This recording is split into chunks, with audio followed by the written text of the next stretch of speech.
Hello, what's your new element Bengalabia? What's your new net? Sagama Piora Toro Jasu, Veron Javiro, Manido Amo. No? Near when we want to buy LED or Miji, no? Miji Palanli, Miji Kalo Palanli, Taoga Benabu Twade Suraye, Alua. Now the midi Tatarachima, Benabu Twade Suraye, midi Putarachima, Benabu Twade Suraye, going Kalo Yellow Song Jelly in a 3,000 years lady go, to know your watch on you good go, or Mia will be my pepare. Not good, the one I want to buy a good Pininaga Valesor, the Uria Binema Soyen. We want I know, we want to find I know. Through the other more name, more mien. Chipianidaga, charging one at Piatanabo. Charging one at Piatana, Suro, by Lojalia, Quini Legare, Danlidoni Legare, a Daudi Legare, now like Malay, you know, originary Tejare, but I don't know, Ariconi, originate out Longa, Kunadaushi down sheet. But I don't know, you me the Majaro, you me Majanoa, the you Toyota, the Chado Zichu that Audi, don't you Yabi me. A leading system, Majaro, Toyota, the Chalo, Audi, testing room, Yahoo.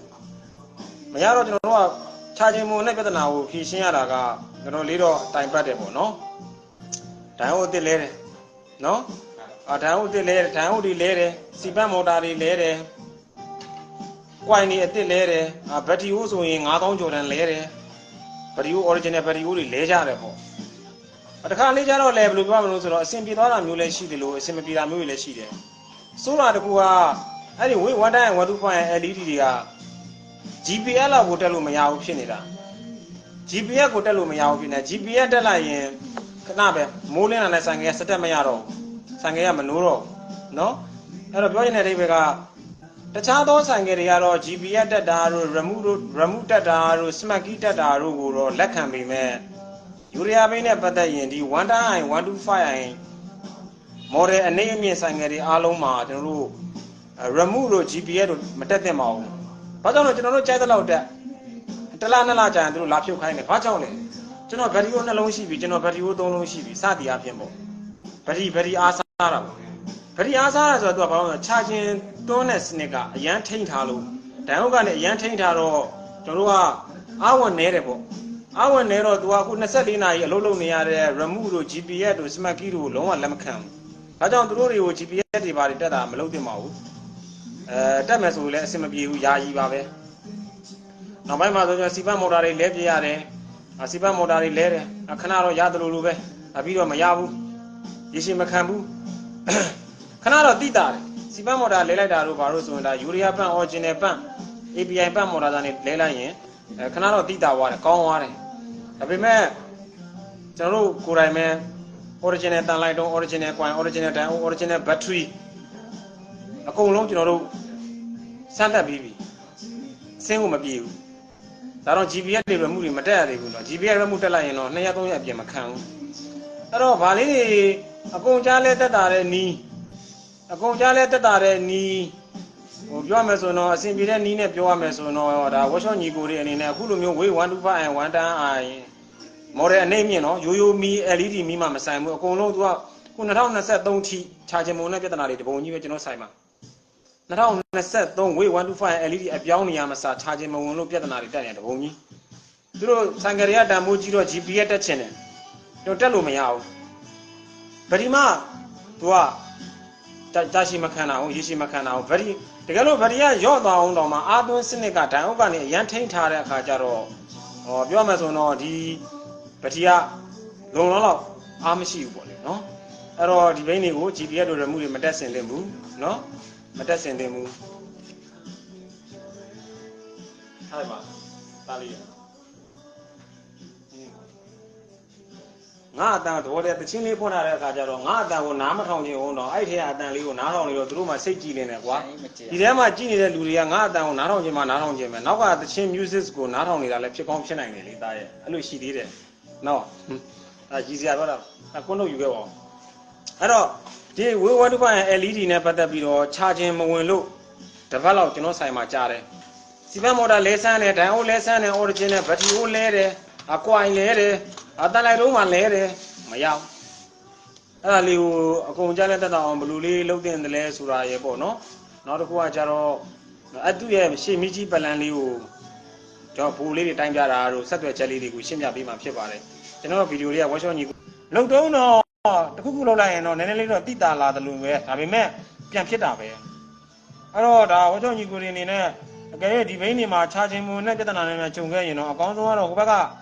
သူ့ original ကွိုင်ထုတ်ကိုပေါ့ကွိုင်ပတ်တဲ့ဆိုင်မှာပြန်ပတ်ခိုင်းလိုက်ပေါ့ဒါပေမဲ့သူ့ငကိုထက်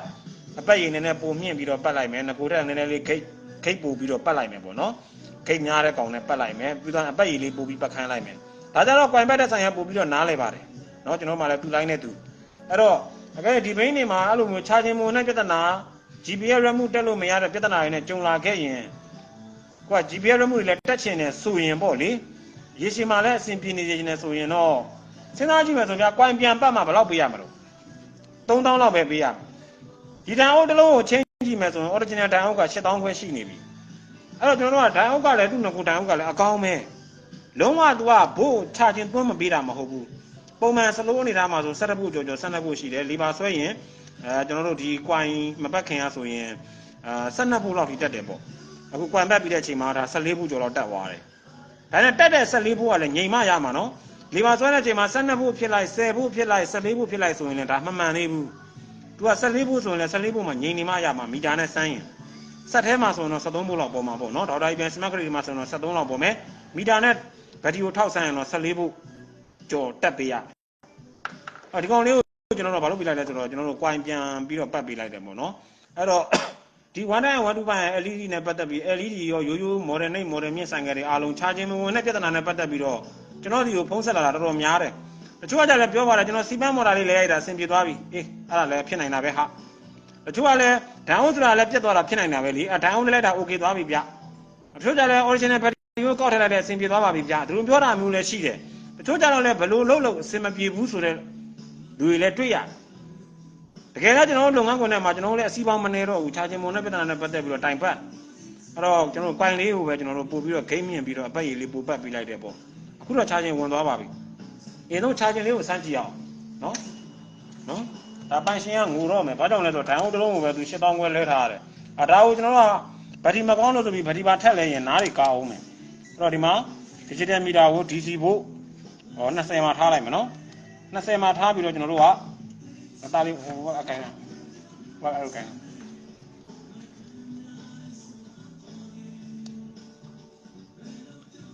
ဗက်တီရဲ့လက်ရှိရှင်းရင်းစဘိုးကိုကြည့်မယ်ဘယ်လောက်လဲ12ဖို့ကျော်ရှိတယ်တော့ဖွင့်ကြည့်လိုက်အကယ်၍ဗက်တီက12ဖို့ရှင်းရင်းရှိနေတာကိုတကယ်လို့မြန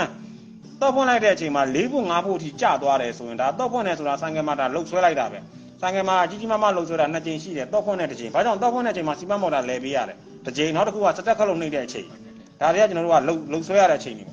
အကယ်ဒီမှာဗက်တီမှာ12ဖို့ရှိပြီမဲ့လဲတော့ဖွင့်လိုက်တဲ့အချိန်မှာ9ဖို့10ဖို့အထိကျသွားတယ်ဆိုရင်တော့ဒါဗက်တီဦးမကောင်းတာလို့ဆိုလို့ရတယ်ပေါ့နော်တော့ဖွင့်ကြည့်မယ်အခုတော့ပိတ်ထားလဲ12ဖို့ပဲအခုတော့ဖွင့်လဲ12ဖို့ပဲဆိုတော့ဒါဗက်တီအမ်ပီယာတောက်နေလို့ပြောလို့ရတယ်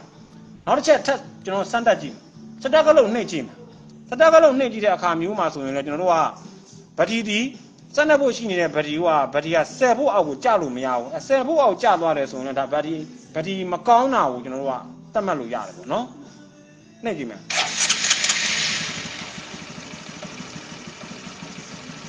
ဒီမှာ12ဖို့ကျော်ပြရနော်ကျွန်တော်စတက်ပြန်နှိမ့်ကြည့်မယ်9ဖို့လောက်9ဖို့ပဲသူကြတယ်နော်9ဖို့ပဲကြတယ်ဆိုတော့ဒါကောင်းတယ်လို့ဆိုလို့ရသေးတယ်9ဖို့10ဖို့ကြတယ်ဆိုတော့တကယ်တသက်ကလုံးနှိမ့်လိုက်လို့ဒါကျွန်တော်10ဖို့အောက်ပေါ့နော်9ဖို့6ဖို့အဲ့ဝင်းကျင်ရောက်သွားပြီဆိုတော့ဒါဗက်တီအိုးကရေးချစ်မပြေဘူးဗက်တီအိုးကြောင့်ဖြစ်ကောင်းဖြစ်နိုင်တယ်ခြားခြင်းမဝင်တာတော့သက်မရတာတို့ကအခုလက်ရှိနေတာမှာတော့ဒီဗက်တီအိုးကကောင်းတယ်လို့ဆိုလို့ရတယ်ဘာကြောင့်တော့ပုံမှန်12ဖို့ရှိတယ်တော့ပိတ်လဲ12ပွန်းတော့ဖွင့်လဲ12ပွန်း12ဖို့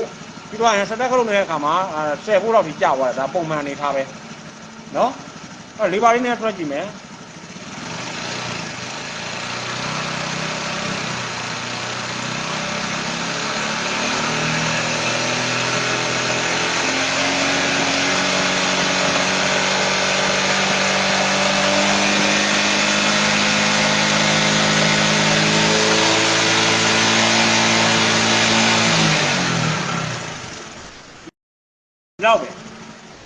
ကိုလိုနေနဲ့ပြောမယ်ဆိုတော့ဒိုင်အိုးလေးလဲတာမျိုးပဲဖြစ်ဖြစ်ကွာရင်ပဲပြန်ပတ်တာမျိုးပဲဖြစ်ဖြစ်ကိုကပြန်ပြီးတော့ check in လုပ်ပေးရအောင်ဘလို့ check in လုပ်ပေးရအောင်လဲဆိုတော့ခုနကကျွန်တော်တိုင်းကြည့်တဲ့အချိန်မှာဆိုရင်ဒီကောင်က14ဖို့14.25မှာငြိမ်နေတယ်အကယ်၍ तू ကလီဘာဆွဲရင်ဆွဲသလောက်ကြီး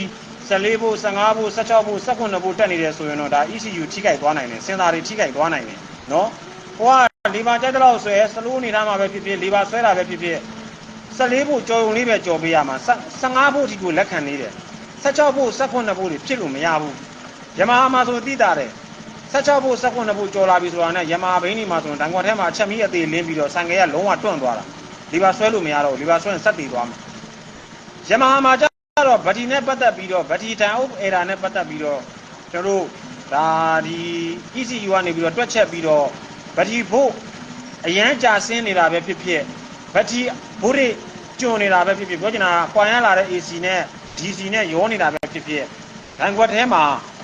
အချက်ပြစနစ်အနေနဲ့46ချက်ဆိုပြီးတော့သူကအချက်မီးကိုအသေးလင်းနေတာမျိုးလည်းရှိတယ်ဆက်နဲ့ကြည့်ရင်တော့46ပေါ့ဒါပေမဲ့ယမဟာမှာ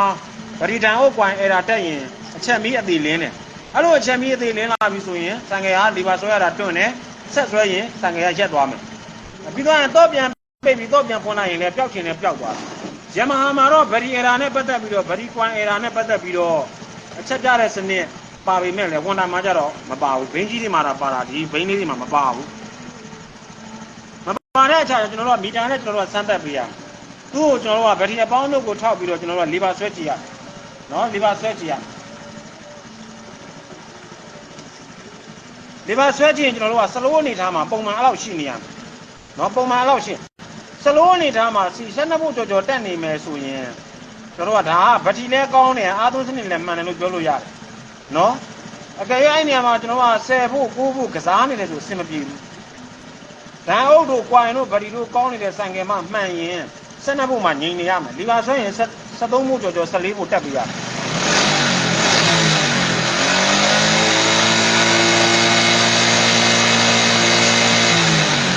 သူကဒါရမတက်တော့ဘူးဒါဆိုရင်ဒါအားသုံးစနစ်မှန်တယ်ပြောမှဆိုတော့ကွိုင်တန်အုပ်ဘက်ထရီကောင်းတယ်လို့ဆိုလို့ရတယ်ပေါ့အဲ့တော့ကျွန်တော်ကပထမဦးဆုံးအနေနဲ့ချာဂျင်သွင်းတဲ့စနစ်ကိုစစ်မယ်ဆိုရင်ဘက်ထရီအပေါင်းတို့ကိုထောက်မီတာမှာ DC ဖို့20ထားသူ့ရဲ့ဘက်ထရီရဲ့ရှင်းရင်းဆွဲဖို့ကိုကျွန်တော်တို့ကြည့်ရမယ်ဆက်နှက်ဖို့ okay အဲ့ကျွန်တော်တော့ဖွင့်ကြည့်မယ်ဘယ်လောက်ထိကြာသွားမလဲကြည့်မလဲဟောတော့ဖွင့်တာကိုပဲသူကဆက်နှက်ဖို့အောင်မကြဘူးဆိုတော့ဒါဘက်ထရီကတောင့်ခံနိုင်သေးတယ်စတက်နှိပ်ကြည့်မယ်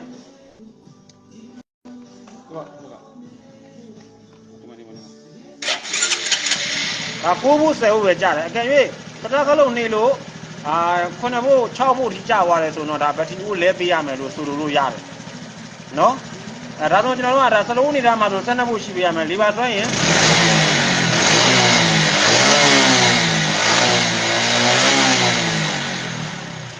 ဒါ14ဖို့ကြော်တက်ပေးရမယ်14ဖို့ပဲကြော်ရမှာနော်15တွေ16တွေ19တွေဖြစ်လို့မရဘူးဒါဆိုရင်ကျွန်တော်တို့ကကွန်ပြန်ပတ်ပြီးတဲ့အချိန်မှာ15 16 19ဖို့တွေဒါတက်နေခဲ့မယ်ဆိုရင်နော်ဒီတန်အုပ်ကလည်းရေရှည်မခံနိုင်တယ်လို့ဗတီဖောင်းတာတွေပါတယ်ဖြစ်သွားမယ်အဲ့တော့ကိုကကွန်ပတ်ပြီးတဲ့အချိန်မှာကိုကနော်ဒါကိုပတ်လိုက်တဲ့အပတ်ရည်နဲ့ခိန်းနဲ့ကိုက်ညီမှုရှိမရှိကိုဘိုးရက်ကိုစမ်းကြည့်လိုက်ရင်14ဖို့တော်တော်ပဲတက်ပေးရမယ်အကယ်၍16ဖို့19ဖို့တက်နေရင်တော့ဒါဒီကွန်အပတ်ရည်ပြန်လျှော့တာတွေပါလုပ်ပေးရနော်โอเคဒါဆိုတော့သူကချာဂျင်သွင်းတဲ့စနစ်ကမှန်သွားပြီဒီဘိန်းကချာဂျင်လုံးဝမဝင်လို့တပတ်လောက်ရှိပြီဆိုင်မှာထိုးထားတာဒါအခုတော့ဒါကွန်ပြန်ပတ်လိုက်တာအဆင်ပြေသွားပါပြီဒီလက်ရှိနေထားရကွန်ပြန်ပတ်ပြီးတဲ့နောက်မှာဆိုရင်ဒန်အုပ်သူ့ရဲ့အဟောင်းကိုပြန်သုံးလို့ရပါပြီဘက်ထရီအိုးနော်ဘက်ထရီအိုးသူ့ရဲ့အဟောင်းကိုပြန်သုံးလို့ရပါပြီနော်အဲ့ဒါကျွန်တော်တို့ကဒီ125i LED တို့110i LED တို့ MS6 125တို့ဒါယူရီးယားဘိန်းတွေပေါ့နော်သူတို့မှလာတဲ့ LED က LED ဒီရှေ့မှာရှိတဲ့မီးကြီးအနေအမြင့်လင်းမှုအတွက်ကိုသူကဒန်အုပ်ကနေပဲကျွန်တော်တို့ဘိုးထုတ်ပေးတာဖြစ်တယ်ကျွန်တော်မီးမှာဆိုတော့3ဆင့်ရှိတာပေါ့ဗျာ position မီးရဲ့အနေရဲ့အမြင့်ရဲ့ဆိုပြီးရှိတယ်ဒါပေမဲ့ position မီးဆိုတာကတော့ဒီလိုမျိုး110 125အုပ်စုပဲဖြစ်ပါစေအော်တိုအုပ်စုတွေမှာပဲဖြစ်ပါစေ position မီးလင်းမှုအတွက်ကတော့တော့အတွက်ကနေပဲသူကခိုင်းတာဖြစ်တယ်နော်ဒီဘိန်းတွေမှာလည်းအဲ့လိုပါပဲ position မီးလင်းမှုအတွက်ကိုဒါတော့အထွက်ကနေပြီးတော့ပဲခိုင်းတာဒါပေမဲ့မီးအကြီးအနေအမြင့်လင်းမှုအတွက်ကိုတော့ဒန်အုပ်ကနေပဲထိချုပ်ထားတယ်အဲ့တော့ဒန်အုပ်ကနေကျွန်တော်တို့ကဘယ်နှဖို့ထုတ်ပေးတာလဲဒန်အုပ်မှာဆိုရင်ရှင်မီးကြီး LED အနေအမြင့်လင်းမှုအတွက်ကိုညိုဖြူရဲ့ကျွန်တော်ကဖြူပန်းရဲ့ဆိုပြီးရှိတယ် အဲ့တော့ digital meter မှာကျွန်တော်တို့က DC 20မှာထားလိုက် DC 20မှာထားပြီးတော့မျိုးပြူနဲ့ဖြူပန်းကိုထောက်ကြည့်ဘယ်လောက်တက်လဲ16ဖို့ဒီပါဆွဲကြည့်မယ်သူကဒီပါဆွဲတယ်ဒီလောက်ပါပဲเนาะအကယ်၍ကျွန်တော်တို့ကရှေ့မှာရှိတဲ့ LED မီဒီတွေကခဏခဏကျွန်းနေတယ်เนาะခဏခဏကျွန်းသွားတယ်ကျွန်းလို့ဆိုပြီးမိခွက်အတင်လဲတယ်နောက်တစ်ခါထက်ကျွန်းတယ်အဲ့လိုအနေထားမျိုးမှာဆိုကျွန်တော်တို့ကဒီဒန်အိုရဲ့သူ့ရဲ့ပကတိ LED system မှာထုတ်ပြီးတဲ့ဘိုးတွေအတိအကျကိုကျွန်တော်တို့ကမှတ်ထားဖို့လိုတယ်အကယ်၍ရှင်မီကြီးမိခွက်ကခဏခဏကျွန်းနေတဲ့ဆိုင်ကယ်များဖြစ်နေခဲ့မယ်ဆိုရင်ကျွန်တော်တို့ကဘာလုပ်ပြရမလဲဆိုဒီကောင်အဲ့လိုဘိုးတိုင်းပေးရမှာဖြစ်တယ်အဲ့တော့ညိုဖြူအားအပေါင်းဖြူပန်းကအနှုတ်နော်ညိုဖြူအားအပေါင်းဖြူပန်းကအနှုတ်ကျွန်တော် GC စစ်မစစ်ကိုစမ်းကြည့်လိုက်ကြောင်းမြန်ထောက်ကြည့်လိုက်ဘိုးရဲ့ရှေ့မှာဘာပြနေလဲအနှုတ်လက္ခဏာပြမနေဘူးလားဒါကအပေါင်းနှုတ်မားနေတယ်ကိုဆိုလိုတာအဲ့တော့ကျွန်တော်ကညိုဖြူအားအပေါင်းမီတာအနီစိုက်မယ်ဖြူပန်းကအနှုတ်ဆိုတော့မီတာအနက်စိုက်မယ်သူဒီစလိုးအနေထားမှာရော16ဖို့လီဗာကြိုက်တဲ့လောက်ဆွဲလီဗာကြိုက်တဲ့လောက်ဆွဲ16ဖို့ပြောချင်တဲ့ပဲအဲ့လိုငြိမ်နေရမယ်လို့ပြောတာအဲ့လိုတော့မငြိမ်နေခဲ့ပဲနဲ့အကယ်၍မီဒီယာခဏခဏကျွန်းတာမျိုးပါမျိုးဆိုရင်ဒီကထွက်တဲ့ဘိုးက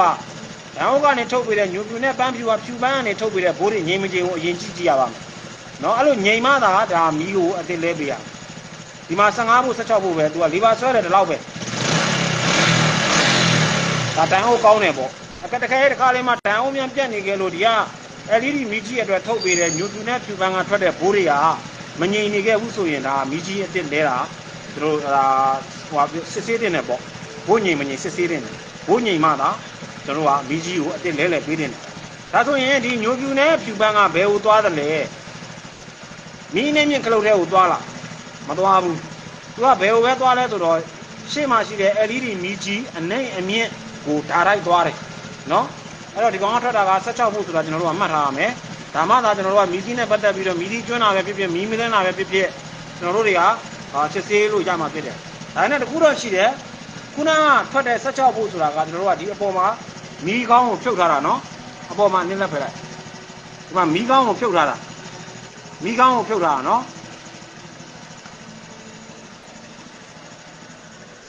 မီးကောင်းဖြုတ်ပြီးတိုင်းတာပါမီးကောင်းဖြုတ်ပြီးတိုင်းတာဟိုဒါကကျွန်တော်တို့က16ဖို့ထွက်တယ်ဒါဆိုရင်ကျွန်တော်တို့ကမီးကောင်းတက်ပြီးတော့တိုင်းကြည့်အောင်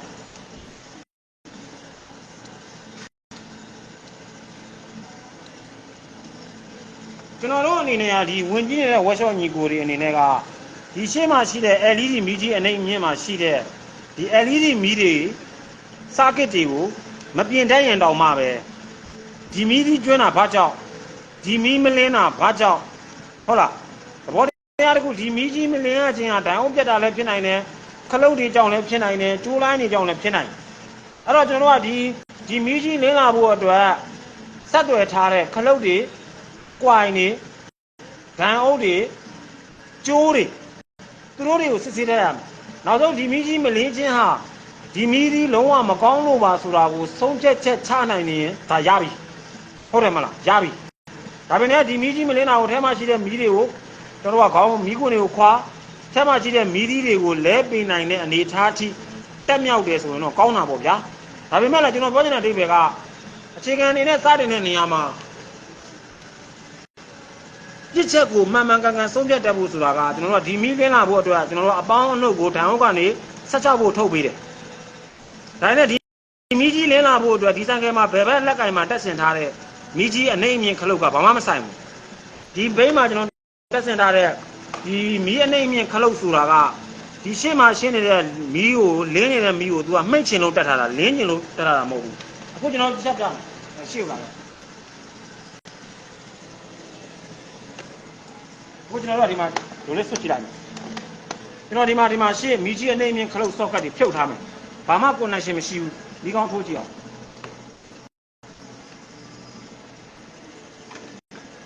ဒီမှာမီးကြီးအနေရောအမြင့်ရောနှစ်ခုလုံးလင်းပါတယ်အနေရောအမြင့်ရောနှစ်ခုလုံးလင်းပါတယ်ဒါကြောင့်ကျွန်တော်ပြောနေတဲ့အိဗယ်ကဒီမှာတက်ထားတဲ့မီးခလုတ်ဆိုတာကဒီထဲမှာလင်းနေတဲ့မီးကိုမှိတ်ချင်တာမှိတ်ချင်လို့တက်ထားတာလင်းညင်လို့တက်ထားတာမဟုတ်ပုံမှန်တရုတ်ဘိန်းလို့ပြောမယ်ပုံမှန်ဆက်သွယ်ချက်ရှိတဲ့ကျွန်တော်ဒီတရုတ်ဘိန်း1.125စသည်အပြင်เนาะတခြားသော LED system မဟုတ်ဘဲနဲ့ရိုးရိုး hydrogen မီးကိုသုံးထားတဲ့ဆိုင်ကယ်တွေမှာဆိုရင်တော့ဒီခလုတ်ကမီးအနေမြင့်ခလုတ်ဆိုတာကခလုတ်ဖွင့်ရင်မီးလင်းမယ်ခလုတ်ပိတ်ရင်မီးမလင်းဘူးဒါကတာမန်ရိုးရှင်းတယ်ဒီ LED system တိဆောက်ထားတဲ့ဘိန်းတွေမှာကျွန်တော်တို့ကလစ်125 2000ကလစ်125 2018 19 20ကလစ်150ကလစ်160ဟုတ်လားသူတို့တွေမှာဖွဲ့စည်းထားတဲ့အခု125 125မှာဖွဲ့စည်းထားတဲ့ပုံစံကကြတော့ဒီခလုတ်ဒီမီးလင်းဖို့နဲ့လုံးဝမဆိုင်ပါဘူးဒီခလုတ်မှာရှိတဲ့ socket နှစ်ခုဒီမှာ2ပင် socket ပါတယ်2ပင် socket တစ်ခုပါတယ်3ပင် socket တစ်ခုပါတယ်သူတို့ဒီမီးလင်းဖို့အတွက်လုံးဝမဆိုင်ပါဘူးအခုဒီခလုတ်ပြုတ်ထားတော့လဲပဲဘာဖြစ်နေလဲမီးကြီးကအနေအမြင့်လင်းမနေဘူးလားလင်းနေတယ်ဒါဆိုရင်ဒီမီးမလင်းတာကခလုတ်နဲ့ဆိုင်မလားမဆိုင်ဘူးဒီမီးကိုမိတ်လို့မရရင်ဒါခလုတ်နဲ့ဆိုင်မယ်ဒီမီးမလင်းတာခလုတ်နဲ့မဆိုင်ဘူးဒိုင်အိုးနဲ့ပဲဆိုင်မယ်ဘာကြောင့်လို့ဒီမီးကြီးအနေအမြင့်လင်းမှုအတွက်လိုအပ်တဲ့အပေါင်းရောအနှုတ်ဘောကိုဒိုင်အိုးကနေမီးကောင်းထဲကိုဓာတ်ပေးထားတာဖြစ်တဲ့အတွက်ဒီခလုတ်နဲ့ဘာမှမဆိုင်ဘူးကျွန်တော်အမေးများလို့ကျွန်တော်ရှင်းပြတာကျွန်တော်မေးလာနေ့စဉ်နေ့များမေးလာတယ်တချို့ကပါဇက်နဲ့ဖြည့်ရှင်းလို့မရတဲ့ကိစ္စတပုံကြီးရှိတယ်ပါဇက်နဲ့ပြောပြလို့မရဘူးအခုလိုမျိုးကျွန်တော်ပြောပြပေးလိုက်တယ်ကျွန်တော်ရဲ့ဒါ online သင်တန်းသားတွေကိုကျွန်တော်ရဲ့ဒါ live ပေါ်မှာ chicken လေးသားတဲ့ညီကိုတွေရောပေါ့ဆရာတွေမပါဘူးပေါ့နော်နာမည်ရဲ့ရှေ့မှာဆရာတက်ထားတဲ့ပုံကိုယ်တွေမပါဘူးပေါ့ဆရာဘသူပါဆရာမောင်ဖြူပါဆရာမောင်မဲပါဆိုတဲ့တက်ထားတဲ့ပုံကိုယ်တွေမပါဘူးဟုတ်လားနော်ဘာကြောင့်လို့ကျွန်တော်တို့အခြေခံသမားတွေပဲကျွန်တော်ကရည်ရွယ်ပြီးတော့ပြောတာပါဘာကြောင့်အခြေခံသမားရည်ရွယ်ပြီးပြောလဲဆိုတော့ကျွန်တော်ကိုယ်တိုင်ကအခြေခံသမားလေးဖြစ်နေလို့ပါနော်ကျွန်တော်ဘွားတွေကအစစ်မပြေပါဘူးဒီမှာပတ်စံတော်မှာအိတ်ထဲမှာကြည့်ရတယ်900တန်တည်းပဲတွေ့ပါနော်ကျွန်တော်ဆရာမဟုတ်ပါဘူးအဲ့တော့ဒါအလွယ်တကူနည်းနဲ့ကျွန်တော်ပြောပြမယ်ရှင်မီကြီးအမြင့်လင်းမှုအတွက်ကိုဒိုင်ဟုတ်ကနေဘယ်နှဖို့ထုတ်လဲ16ဖို့ထုတ်တယ်16ဖို့ဆိုတာကဒီမီးကောင်းကိုဖြုတ်တိုင်းတဲ့အချိန်မှာ16ဖို့ရှိတယ်လို့ပြောတာပါအဲကြောင့်မီးကြီးအမြင့်လင်းမှုအတွက်ကိုဒိုင်ဟုတ်ကနေဓာတ်ရိုက်ပေးတယ်ခလုတ်မခံဘူးဒါဆိုရင်ဒီဘက်မှာရှိတဲ့ခလုတ်ကြီးကဘာဖြစ်လို့တက်တာလဲဆိုရင်ဒီထဲမှာလင်းနေတဲ့အမြင့်မီးကိုမှိတ်ချင်လို့ခလုတ်တက်ထားတာဆိုကြပါစို့ဒီနေရာမှာခလုတ်တာပြက်နေခဲ့မယ်ခလုတ်ကရေဝင်စားပေါက်ပြီးတော့အထဲမှာဆက်ပလိတ်နေဘာတွေပြုတ်သွားလို့ကြီးပြားတွေကာဗွန်တက်သွားလို့ဆိုခဲ့ရင်ဘာပြဿနာတွေ့ရမလဲ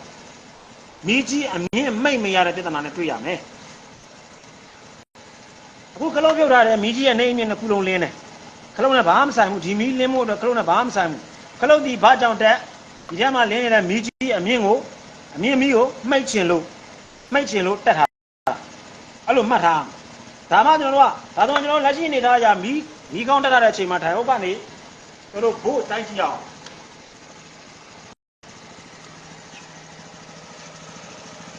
ခုနကဒိုင်ဟုတ်ကနေပြီးတော့ညိုဖြူအပေါင်းဖြူပန်းအနှုတ်ကနေပြီးတော့ဘယ်နှဖို့ထုတ်လဲမီးကောင်းဖြုတ်လာတဲ့အချိန်မှာဘယ်နှဖို့ထုတ်လဲ16ဖို့ထုတ်တယ်အခုဆိုသူကဘို့ထင်းလိုက်ပြီဘယ်နှဖို့လဲ10ဖို့ဒီပါဆွဲကြည့်မယ်10ဖို့ပဲအဲ့တော့ကျွန်တော်အခုလုတ်ပြနေတာကဘာလို့ဆိုလိုချင်တာလဲဆိုတာကကျွန်တော်တို့ဝက်ရှော့ညီကိုတွေနဲ့နောက်ပိုင်းတိုးတက်လာတဲ့နည်းပညာအရာအီလက်ထရောနစ်ပိုင်းတွေပါလာတယ်စာကစ်ပိုင်းတွေပါလာတယ်ဟုတ်ပြီစိတ်ထဲမချနဲ့အဲ့ဒီအပိုင်းတွေကိုနားမလဲလဲဆိုင်ကယ်ကိုပြင်လို့ရတယ်ဆိုင်ကယ်မှာဝါရင်းပိုင်းအင်ဂျင်ပိုင်းစင်စာပိုင်းတွေနဲ့ဖွဲ့စည်းထားတယ်ပြင်လို့ရတယ်တခုတော့ရှိတယ်ကိုဘာသိရမလဲဒီဆိုင်ငယ်မှာဖြစ်ပေါ်နေတဲ့ပြဿနာကဘယ်အရာကမကောင်းတာအဲ့ဒါကိုလဲလိုက်ရင်ကောင်းကိုကောင်းမယ်အာမခံတယ်သိကြတယ်ဆိုတဲ့အရာတစ်ခုကိုရရင်ရပြီအဲ့ဒီမီကောင်းကြီးကိုချွတ်LED မီလုံးတွေကိုလဲအထဲမှာရှိတဲ့ circuit တွေကိုပြင်အဲ့လိုမျိုးလုံနိုင်ရင်ပိုကောင်းတယ်သို့တော့အဲ့ဒါမျိုးမလုံနိုင်ရင်လဲကျွန်တော်ရတယ်တခုတော့ရှိတယ်ဒီဆိုင်ငယ်မှာမီးမလင်းတာကအကိုကြီးဒိုင်ကိုလဲရင်တော့ရပြီဗျဒီဆိုင်ငယ်မှာမီးမလင်းတာကခလုတ်လဲရင်ရပြီဗျကိုကဒီလိုမျိုးပြောနိုင်ရင်ရပြီမှန်ကန်တဲ့ဆုံးဖြတ်ချက်ချနိုင်ရင်ရပြီဖြစ်ပါဒါကျွန်တော်အခြေခံသမားလေးတွေတနေ့နဲ့တနေ့မေးလာတဲ့ဒီ LED မီးပတ်လမ်းအကြောင်းလေးကိုကျွန်တော်ကဒီညတိုင်းတာမှာရှင်းပြပေးတာဖြစ်ပါတယ်နော်ဒါဆိုရင်ကျွန်တော်တိုင်းရမှာမီးကောင်းကိုပြုတ်ပြီးတိုင်းရင်16ဖို့ထွက်တယ်လို့သိရမီးကောင်းတက်ပြီးတော့တိုင်းရင်10ဖို့ပြရဒါဆိုရင်ကျွန်တော်တို့ကဒါမှန်နေပြီဒိုင်အုပ်ကမှန်နေပြီအကယ်၍ ကျွန်တော်မီးကောင်းဖြုတ်ထားတဲ့အချိန်မှာလဲ16ဖို့မီးကောင်းတက်ထားတဲ့အချိန်မှာလဲ16ဖို့ဆိုရင်တော့ဒဏ်အုပ်မကောင်းတာလားမီးကောင်းမကောင်းတာလားဆိုကျွန်တော်ကစမ်းသပ်နော်အကယ်၍ဒီတန်ကမှာမီးမလင်းမှုဆိုပါစို့မီးမလင်းတော့ကျွန်တော်တို့ကဒါကြီးမီးကောင်းကိုဖြုတ်ပြီးတိုင်းလိုက်တယ်16ဖို့ဒါဆိုရင်ဒဏ်အုပ်ကတော့မှန်နေပြီဒါနဲ့မီးကောင်းကိုလည်းတက်လိုက်တယ်16ဖို့ပဲပြနေတယ်ဆိုရင်တော့အဲ့ဒီ800မီးကောင်းထဲမှာဘိုးကိုထိန်းတဲ့circuit balance တစ်ခုမှ electronic component တစ်ခုပြတ်နေပြီဒါမှမဟုတ် LED မီးကြီးတွေကျွန်းသွားပြီဒီသဘောလေးပေါ့နော်ဒါလုံးကျွန်တော်ခလုတ် balance လေးကိုကျွန်တော်တစ်ချက်ရှင်းပြမယ်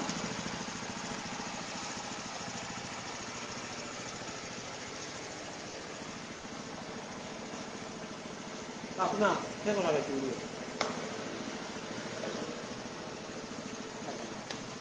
လိုမင်္ဂလာပါဆရာလေးနော်ကျွန်တော် live ဗီဒီယိုလွှင့်နေတဲ့အချိန်မှာစကားပြောလေးမှားရင်လည်းစိတ်တော့မဆိုးနဲ့ဘူးအခုကျော်ကဘာကြောင့်လဲဆိုတော့ရစ်တယ်ဘလို့ရစ်တယ်ရေတောက်ပြီးရစ်တယ်လို့ဖြစ်နေလို့နည်းနည်းလေးတော့စိတ်ရှိပေးပါနော်ဆရာလေးကျွန်တော်ပုံစံကြည့်ရတော့ဟိုနေ့ကဘိုးက3စုက social link 9လမ်းမှာနေတဲ့မောင်3စုကအခုကျော်ကဗါလဲလေအလုပ်တွေရှုပ်လို့စီးရင်နေမနိုင်လို့စီးရင်မတယောက်လိုတယ်အဲ့ဒါကိုငိုပြီးတော့သူ့ကိုစီးရင်မရှာခိုင်းပါတယ်ဆိုပြီးကျွန်တော်ကိုဂျင်းထဲတယ်ဘိုးက social link 9လမ်း3စုနောက်တစ်ခါကြုံမှသွားကြလို့လည်းသွားထိုးမယ်ဒီကောင်โอเคအဲ့ဒါဆိုဟုတ်ပြီအဲ့တော့မိကောင်းလေးဖြုတ်မိကောင်းဖြုတ်လို့မရဘူးเนาะဒီလိုစမ်းပါဟုတ်ပြီတခါတလေမှာကျွန်တော်တို့ကစိုင်းငယ်တွေမှာအခုဒီ LED မီးနဲ့ပတ်သက်ပြီးတော့ကျွန်တော်တို့စင်ကျင်စရာလေးတွေရှိဘာလေးတွေစင်ကျင်ရမလဲလာတော့အကောင်လာတော့အဲ့ဒီမီးရလင်းလာတဲ့အနှိမ်ရောအမြင်ရောလင်းတယ်ခလုတ်ကိုကစားရင်လည်းအမြင့်ကမှိတ်ပေးတယ်တခုခုကြောင့်ကိုကဝက်ရှော့လုပ်ငန်းဝင်ထဲမှာကျွန်တော်ဝက်ရှော့ဆရာတွေကပါတော့တခုခုမီးမလင်းတာပဲဖြစ်ဖြစ်လင်းတာပဲဖြစ်ဖြစ်ကိုကတဘောတရားဝန်းမမိတာပဲဖြစ်ဖြစ်တဘောတရားကကျွန်တော်တို့ဝန်းမရရင်ဘာလုပ်လဲဝန်းဆော့ကတ်ကိုချွတ်ပြီးတော့တိုးလေးနှချောင်းကိုမထိုးဘူးလားထိုးတယ်ဥပမာစတက်မရဘူးစတက်မရရင်ကျွန်တော်ခလုတ်ကိုကြော်ချင်လို့ဘာထိုးလဲတိုးလေးနှချောင်းမခွာဘူးလားအဲ့ဒီဝန်းနေ signal တွေကျွန်တော်တို့ဝန်းနေ signal တွေကိုတော့အဲ့လိုမျိုးလုပ်လို့ရပါမယ်အခုလိုမျိုး LED မီးပတ်လန်းတွေမှာ socket မှာရှိနေတဲ့ကျိုးတွေကိုလုံးဝအခုလိုမျိုးသွားခွလို့မရပါဘူးခွလို့မရဘူးဆိုတာကလုံးလုံးပြောတာမဟုတ်ဘူးเนาะခွလို့ရတဲ့ကျိုးကိုခွလို့ရတယ်ခွလို့မရတဲ့ကျိုးကိုကျွန်တော်သွားခွလိုက်ရင်အဲ့မီဒီကျွန်းမှာဖြစ်ပါတယ်အဲ့မီဒီဒီကျွန်တော်တို့လက်ရှိနေထားရပြောရမယ်ဆိုတော့သိန်းခဏမှာဖြစ်ပါတယ်သိန်းခဏရှိပါတယ်အဲ့ဒါဒီဇိုင်းလေးကိုပြင်မကိုကလက်ကနှစ်ပေါင်းသုံးရပါအဲ့ဒါကိုကခလုတ်ကမကောင်းလို့ပဲလားဘာလားသိရအောင်ဆိုပြီးတော့တွားပြီးတော့အထဲမှာရှိတဲ့ကျိုးကိုစော့ကတ်နှစ်ခုထဲမှာရှိတဲ့ကျိုးကိုတွားခွလိုက်အဲ့ဒီမီဒီကျွန်းရောကျွန်တော်ပြောရနော်ခွလို့ရတော့ရတယ်ဒါပေမဲ့ရမ်းခွလို့မရဘူးနောက်တစ်ခုဒီခလုတ်ထဲမှာရှိတဲ့ကျိုးတွေဟာဘက်ထရီအပေါင်းနဲ့ဆက်သွယ်ချက်ဒီ hybrid မီးရလွဲလို့ပေါ့နော်ဘက်ထရီအပေါင်းနဲ့ဆက်သွယ်ချက်မရှိပါဘူး body ground နဲ့လည်းဆက်သွယ်ချက်မရှိပါဘူးတို့အတွက်ကြောင့်ဒီ LED မီးကောင်းဆော့ကျွန်တော်တို့မီးအနေမြင့်ခလုတ်မှာရှိနေတဲ့ကျွန်တော်တို့ socket ထဲမှာရှိတဲ့ကျိုးတွေကို body ကအပ်နဲ့သွားပြီးထိုးတာမလုပ်ပါနဲ့အဲ့ဒီမီဒီကျွန်းမှာပါဆရာအဲ့ဒါဆိုကျွန်တော်တို့ကဒီသုံးမင် socket ထဲမှာရှိနေတဲ့ကျိုးတွေကိုအခုလိုမျိုး body နဲ့သွားတိုးလို့မရဘူးကျွန်းမှာဆိုတော့အပေါင်းနဲ့ကိုတိုးလို့ရလားအပေါင်းနဲ့တိုးလို့မရဘူးအပေါင်းနဲ့တိုးလဲကျွန်းမှာနော်ဒါကြောင့်တော့ဒီမီဒီလင်းမှုအတွက်ကိုဗတိအပေါင်းကနေပေးတာမဟုတ်ဘူးဗတိအနှုတ်ကနေပေးတာမဟုတ်ဒန်အုပ်ကနေဒါလိုက်ပေးထားတယ်ပြီးတော့ဘိုးလည်းမတူသေးတယ်သွားပြီးတော့ body ground နဲ့လည်းချိတ်လို့မရဘူးဗတိအပေါင်းနဲ့လည်းချိတ်လို့မရဘူးအဲ့လိုတစ်ခုခုနဲ့ချိတ်မိရင်ဒီမီဒီကျွန်းမှာနော်ဒါကြောင့်ကျွန်တော်တို့ကဒီထဲမှာဟုတ်ပြီဒါဆိုရင်ကျွန်တော်တို့ကဒီမီဒီမလင်းတဲ့အခါမျိုးမှာဆိုရင်မီဒီကြောင်လားခလုတ်ကြောင်လားစော့ကတ်ကြောင်လားဒန်အုပ်ကြောင်လားမသိရအောင်ခုနကကျွန်တော်မီတာနဲ့တိုင်းပြပြီးပြီမီကောင်းစော့ကတ်ကိုဖြုတ်ရင်16ဖို့မီကောင်းတက်ထားရင်9ဖို့10ဖို့ငြိမ်နေရမယ်နော်ဘိုးတွေစွတ်တက်လို့မရဘူးနော်ဒါဆိုရင်ဒန်အုပ်ကမှန်သွားပြီဒါဆိုရင်ခလုတ်ပတ်လန်းလေးမှန်ကျွန်တော်တို့တစ်ချက်ကြည့်မယ်ခလုတ်မှာကကျွန်တော်တို့ကရှင်းနေတူမယ်ခလုတ်မှာက3ပင်စော့ကတ်နဲ့2ပင်စော့ကတ်ဆိုပြီးတော့သူက2ခုပါနော်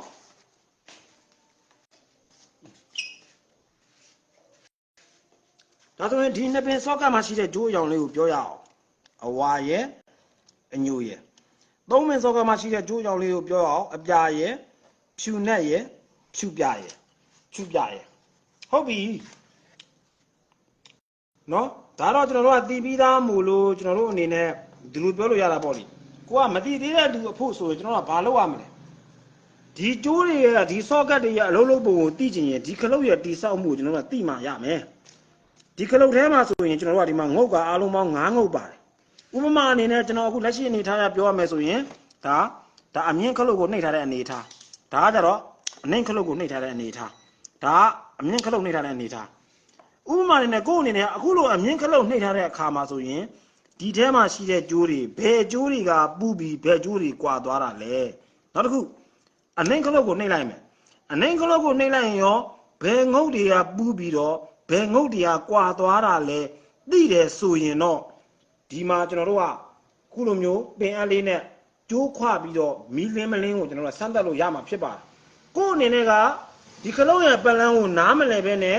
ဒီထဲမှာရှိတဲ့ကျိုးတွေကိုground နဲ့ပဲဖြစ်ဖြစ်အပေါင်းနဲ့ပဲဖြစ်ဖြစ်သူတို့အချင်းချင်းပဲဖြစ်ဖြစ်သွားပြီးတော့မှားထိုးလိုက်ရင်ဒီမီးသီးတွေကျွမ်းမှာဖြစ်ပါတယ်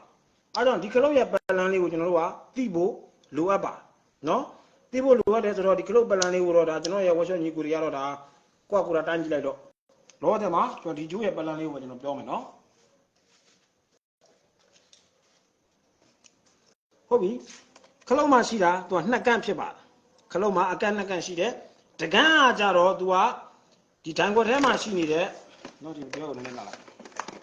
မင်းတို့မီကင်မရာသမားဒီဘက်ကိုလာဒီဘက်ကိုလာ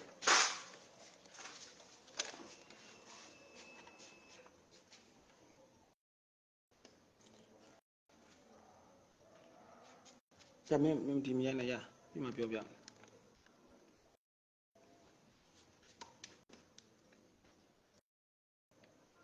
ဒီမှာ hyphen me ဒီမှာကြည့်ဒီထဲမှာရှိနေတဲ့ဒီဒိုင်ခွက်ထဲမှာရှိနေတဲ့အမြင့်အချက်ပြမီအပြာရောင်လင်းမှုအတွက်ကို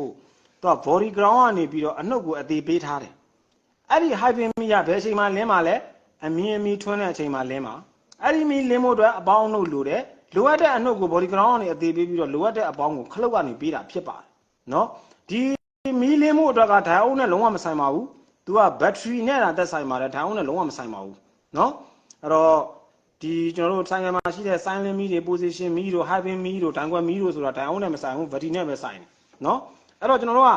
ဒီထဲမှာဆိုဒါဆိုကျွန်တော်ခလုတ်မှာ2ကန့်ရှိတယ်တကန်းကဘာအတွက်လဲတကန်းကဘာအတွက်လဲဆိုရင်တော့ဒိုင်ခွက်ထဲမှာရှိတဲ့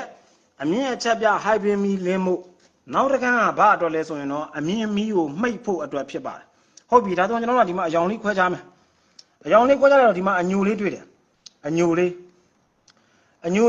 အဲ့အညိုလေးကကြတော့ကျွန်တော်ကဒီမှာအပြာနဲ့ပူးမှာဖြစ်ပါတယ်ဒီမှာနော်အညိုဆိုတာဘယ်ရလာတာတုံးဆိုရင်တော့ထွက်အနက်ကနေမှသူကအယောင်ပြောင်းပြီးတော့ဘာအတွက်ဒီပေးရအောင်ဆိုတော့ဒီဒူးကာမှာပါတဲ့ကျွန်တော်တို့ဒူးကာမှာဆို signal ပါတယ်လေအဲ့ signal မှာ signal ရော signal socket မှာသူကဘာလို့ဆိုတော့ကျွန်တော်တို့ကဒီ position မီပေါ့နော်ရှေ့ position မီလင်းဖို့အတွက်ကိုဒီမှာအညိုလေးနဲ့အပေါင်းပေးတယ်တော့အတွက်အနက်ကနေအယောင်ပြောင်းပြီးတော့ရှေ့ position မီတွေကိုလည်းအပေါင်းပေးတယ်နောက်တစ်ခုကဒီမီအနှိမ့်မြင့်ခလုတ်ထဲကိုလည်း2ပင် socket မှာလာတယ်အဲ့ဒီအညိုကဘာလို့မှလဲဆိုတော့အမြင့်ခလုတ်ကိုနှိပ်လိုက်တာနဲ့နော်အမြင့်ခလုတ်ကိုနှိပ်လိုက်တာနဲ့ဟိုဘက်ကကြာကြည့်ဟိုဘက်ကဒီဘက်ကအဲ့ဒီအညိုကအမြင့်ခလုတ်ကိုနှိပ်တာနဲ့သူကအပြာနဲ့ပူးမှဖြစ်ပါတယ်အပြာနဲ့ပူးမှဖြစ်ပါတယ်အဲ့လိုအပြာနဲ့ပူးမှကသူကဒိုင်ခွက်ထဲမှာဒါ hyphen မီလင်းမှဖြစ်ပါတယ်နော်ဒါဆိုရင်ကျွန်တော်တို့ကကြိုးတစ်ချောင်းကိုယူပြီးတော့အညိုနဲ့အပြာဒီဘာဖြစ်လဲအညိုနဲ့အပြာဒီဂျမ်မာကြော်ခွင့်မရှိဘူးလားရှိလားရှိတယ်ဒါဆိုရင်အညိုနဲ့အပြာဒီအညိုနဲ့အပြာကိုပူးလိုက်ရင် hyphen မီလင်းတယ်ဆိုတော့ဒါဆိုဒီအညိုနဲ့အပြာကဘယ်ချိန်မှာပူးမှာတော့အမြင့်ခလုတ်ကိုနှိပ်ရင်ပူးမှာဟုတ်ပြီကျွန်တော်အနေနဲ့လက်ရှိနေထားမှာဒါပုံစံပဲပြောပြမှာနော်လောက်ပြလို့မရဘူးကျွန်တော်ဒီမှာအညိုရောင်ကျိုးမှာပင်ရတစ်ချောင်းစိုက်ထားမယ်ဥပမာနဲ့အခုလက်ရှိနေတာမှာကျွန်တော်ဆိုင်ကယ်ကိုဆက်နှိုးလိုက်မယ်အမြင့်မီကြီးလင်းသွားမယ်အနှိမ့်အမြင့်လင်းနေမယ်အဲ့လိုလင်းနေတဲ့အချိန်မှာကျွန်တော်ဒီအပေါင်းကိုသွားပြီးတော့ဒီထဲမှာရှိတဲ့အဝါကျိုးတို့အဖြူကျိုးတို့ဖြူနှက်ကျိုးတို့တပင်နဲ့သွားထိုးလိုက်တာနဲ့အဲ့ဒီမီကြီးကျွန်းပြီကျွန်တော်ပြောတာအခုရှင်းပြနေတာမီကလုံးဆိုပေမဲ့လည်းဒီမီကလုံးမှာကျွန်တော်တို့ကမှားယွင်းမှုတစ်ခုဖြစ်သွားရင်ကျွန်တော်တို့ကသိငန်းန်းရောရမှာအဲ့လိုမျိုးမဖြစ်စေချင်တဲ့ စန္ဒာမျိုးနဲ့ဒီခလုတ်ကြောင်းကိုရှင်းပြပေးတာဒီခလုတ်ထဲမှာဘယ်ကျိုးနဲ့ဘယ်ကျိုးတွေခလုတ်ကောင်းမကောင်းကိုကျွန်တော်တို့ကဝက်ရှော့ညီကိုတွေအနေနဲ့ဒီမီးမလင်းလာဘူးဆိုရင်ခလုတ်ကောင်းမကောင်းကိုလည်းစမ်းသပ်ရမှာလေအဲ့လိုစမ်းသပ်တဲ့အချိန်မှာဘယ်လိုစမ်းသပ်တင်တယ်လဲဆိုတာလေးကိုဒါ LED နဲ့ပတ်သက်ပြီးတော့ရှင်းပြပေးနေတာအဲ့တော့ဒီအညိုဒီဘယ်ရလာလဲဆိုတော့အညိုဒီ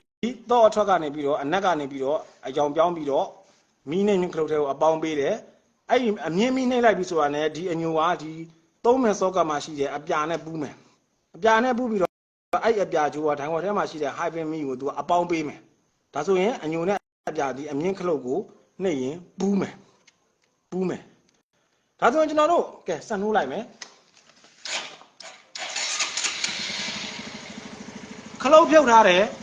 အနှိမ့်ရောအမြင့်ရောလင်းနေတယ်ဒါဆိုကျွန်တော်တို့အမြင့်ကိုမိတ်ကြည့်အောင်ဥပမာလက်ရှိအနေထားမှာဗျာခလုတ်ပြောပါလက်ရှိအနေထားမှာလုပ်ကြလက်ရှိအနေထားမှာဥပမာနဲ့ကျွန်တော်ခလုတ်တက်ထားတယ်ဆိုပါစို့ခလုတ်တက်ထားတယ်တက်ပြီးတော့ကျွန်တော်ကအနှိမ့်ခလုတ်ကိုနှိမ့်လိုက်ရင်အမြင့်မြတ်ဘာဖြစ်ရမှာတော့မိတ်ပေးရမှာလေအကယ်၍ကျွန်တော်တို့ကဒီမှာခလုတ်မှာရှိတဲ့အနှိမ့်ခလုတ်ကိုပဲနှိမ့်အမြင့်ခလုတ်ကိုပဲနှိမ့်ဒီရရှိတဲ့မီးကမကစားဘူးဆိုရင်ဒီခလုတ်မကောင်းတာဖြစ်နိုင်ခလုတ်ကမကောင်းတာလားဒီထက်ကမကောင်းတာလားဆိုတော့သိရအောင်ကျွန်တော်တို့ကဂျမ်မာကြော်ပြီးစမ်းရမှာဖြစ်တယ်ဂျမ်မာကြော်ပြီးစမ်းရင်ဘယ်လိုစမ်းတင်တယ်လဲဆိုရင်အညိုနဲ့အပြာကတော့ तू ကတော့ထွက်အပေါင်းကနေအညိုအယောင်ပြောင်းမယ်ပြီးသွားရင်အမြင့်ခလုတ်ကိုနှိမ့်ရင်အပြာနဲ့ပူးပြီးတော့ hyper မီးကိုအပေါင်းပေးမယ်ကျွန်တော်ခုနပြောခဲ့တယ်လို့ပဲဒီခလုတ်ဒီဘာအတွက်တက်ထားတာတော့ရှေ့မှာရှိတဲ့မီးကြီးအမြင့်ကိုမှိတ်ဖို့အတွက်ပဲဖြစ်ပါတယ်လင်းဖို့အတွက်မဟုတ်ပါဘူးလက်ရှိနေတာမှာခလုတ်ပြုတ်လဲလင်းနေတာပဲဒါဆိုရင်အဲ့ဒီမီးကိုကျွန်တော်တို့မှိတ်ကြည့်အောင်အစတော့ကခလုတ်နဲ့တော့ဒီမီးကမမိတ်ခဲ့ဘူးအခုကျွန်တော်တို့ကဂျမ်မာထိုးပြီးမိတ်ကြည့်အောင်အဝါမှတပင်ထိုးမယ်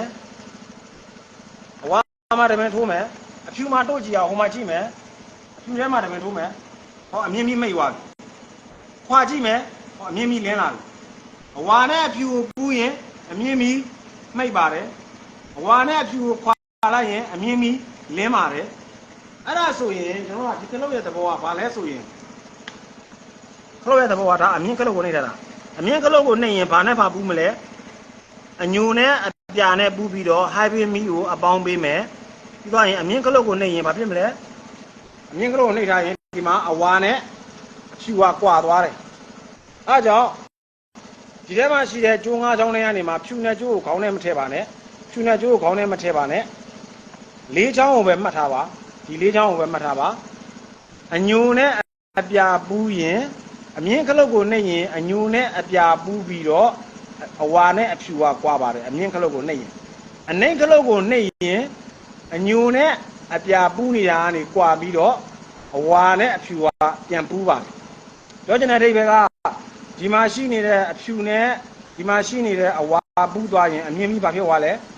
မှိတ်မသွားဘူးလားမှိတ်သွားတယ်မှိတ်သွားပြီဒါအမြင့်ကြီးမှိတ်သွားပြီနော်အမြင့်ကြီးမှမိတ်တယ်ဆိုတော့ hyper မီးလင်းမအောင်မလားမလင်းတော့ဘူးလေအဲ့တော့ကျွန်တော်အလွယ်တကူလေးပဲပြောလိုက်မယ်မှတ်ထားဖို့ရလေးကမီးနှိမ့်မြင့်ခလုတ်ရှိတဲ့အမြင့်ရှိတဲ့အနှိမ့်ရှိတဲ့အမြင့်ခလုတ်ကိုနှိမ့်ရင်အညိုနဲ့အပြာပူးမယ်အ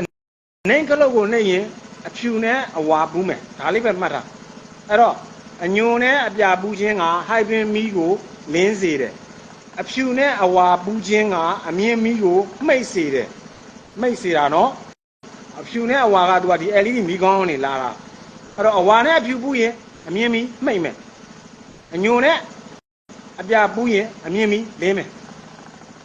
နော်အလွယ်တကူကပြောရမယ်ဆိုရင်တော့ကျွန်တော်ကဘယ်လိုပဲပြောရမလို့ဆိုတော့အညိုနဲ့အပြာပူးတာကအမြင့်မီးအတွက်အဖြူနဲ့အဝါပူးတာကအနှိမ့်မီးအတွက်လို့ပြောလို့ရတယ်ပေါ့အဲ့လိုပဲပြောလို့ရတာနော်ဒါကြောင့်ဒါပေမဲ့တခုရှိတာကဒီမှာရှိတဲ့အပြာကျိုးရယ်ဒီမှာရှိတဲ့အညိုကျိုးရယ်ကဒီမှာရှိနေတဲ့အဝါနဲ့အဖြူနဲ့လုံးဝပူးခွင့်မရှိပါဘူးပူးလိုက်တာတဲ့ဒီမီဒီကျွန်းသွားနိုင်ပါတယ်နော်ဒါလေးကိုကိုယ့်ရဲ့ညီကိုလေးကိုနော်ဗီဒီယိုလေးကိုကြည့်ပြခဲ့လို့ကျေးဇူးတင်ပါတယ်နော်ကိုဆရာလေးချွေးပြန်သွားပြီနော်ကိုသူကျော်လို့တော့ကျန်တဲ့ကြီးမားမားကြီးတွေမပြောနဲ့အခုလိုတေးသေးလေး တာတော့မှပဲကိုထူးကျော်ချွေးပြန်နေတယ်အဲ့ဒါကိုကြည့်နော်ပြောရင်တဲ့အထိပ္ပယ်ကကြံတဲ့တခြားဆရာတွေလို heavy တွေအကြီးတွေလုံးမပြသေးဘူးအဲ့လိုတော့လုတ်ပြရင်တော့ကိုထူးကျော်ကချွေးတယ်မဟုတ်သွေးပါထွက်မှာကိုထူးကျော်ကတလောက်တေးသေးလေးလုတ်ပြတာကိုပဲဒီမှာချွေးတွေပြန်နေပြီကြံတဲ့ဖြူနဲ့ကဘာမှအသုံးမဝင်ဘူး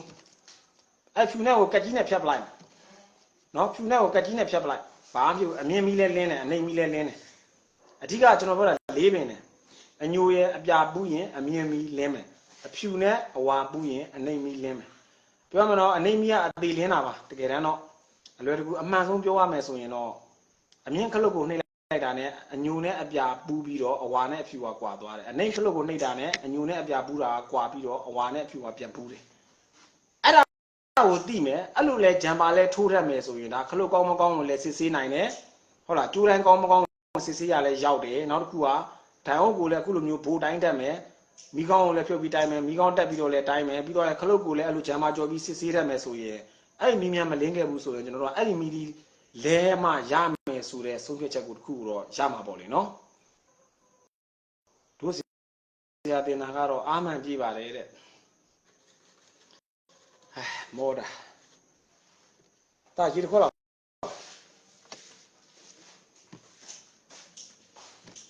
โอเคပါကျွန်တော်ရဲ့နော်ခုချိန်မှာ live ပေါ်မှာဟာလားမတီအောင်ဟာဆိုတဲ့ဟာတွေကြည့်စရာတွေတပုံကြီးရှိတဲ့ဂျားတွေကနေပြီးတော့ကျွန်တော်လိုအပြောခတ်ဆိုးကိုထူးကျော်ရဲ့ဗီဒီယိုကိုအစအဆုံးကြည့်ပေးခဲ့တာတွေရောဒါမှမဟုတ်ခလုတ်တိုက်ပြီးကြည့်ခဲ့တဲ့သူတွေရောအားလုံးကိုကျေးဇူးတင်ပါတယ်လို့နော်လုပ်ငန်းကဏ္ဍတွေလည်းအဆင်ပြေပြီးတော့ကိုလိုရာခကြီးကိုအခက်အခဲမရှိဘဲနဲ့လို့စုမတောင်းဘူးအခက်အခဲမရှိအောင်မြင်ပါစေအခက်အခဲမရှိလိုရာပန်းနိုင်ရောက်ပါစေလို့ကျွန်တော်စုမတောင်းဘူးဘာကြောင့်လဲ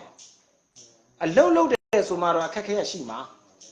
ဟုတ်လားအခက်အခဲမရှိချင်အိမ်မှာထိုင်နေလဲအခက်အခဲရှိမှာပဲအခက်အခဲလုံးဝမရှိချင်အိမ်နေလိုက်အိတ်ဆေးတောက်လိုက်ဘာမှမရှိတော့ဘူးအိမ်နေတာလေဘာမှမသိတော့ဘူးလေအိမ်နေတဲ့အချိန်ကလွယ်လို့ကြံတဲ့အချိန်အကုန်အခက်အခဲရှိတယ်မျက်လုံးနှလုံးဖွင့်အသက်ရှူနားကကြားအာယုံ၅ပါးအလုံးလုံးတာနဲ့အခက်အခဲရှိတယ်ဒါကြောင့်ကျွန်တော်ရဲ့ online သင်တန်းသားတွေကို live မွန်ညီကိုတွေရောအခက်အခဲမရှိအောင်မြင်ပါစေရှေ့ရောက်ပါစေလို့ကျွန်တော်ဆုမတောင်းမပေးရဘူး။ကျွန်တော်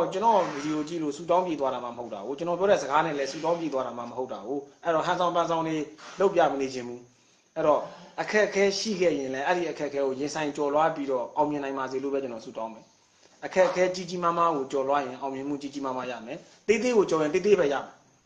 ။အဲ့တော့ကျွန်တော်နော်အခက်အခဲမရှိအောင်မြင်ပါစေလို့ဆုတောင်းပေးနိုင်လောက်အောင်ကျွန်တော်လည်းစွမ်းအားရှင်မဟုတ်ပါဘူးလို့နော်စူပါမန်လည်းမဟုတ်ဘူးပါဝါရိန်းဂျာလည်းမဟုတ်ဘူးနော်ချ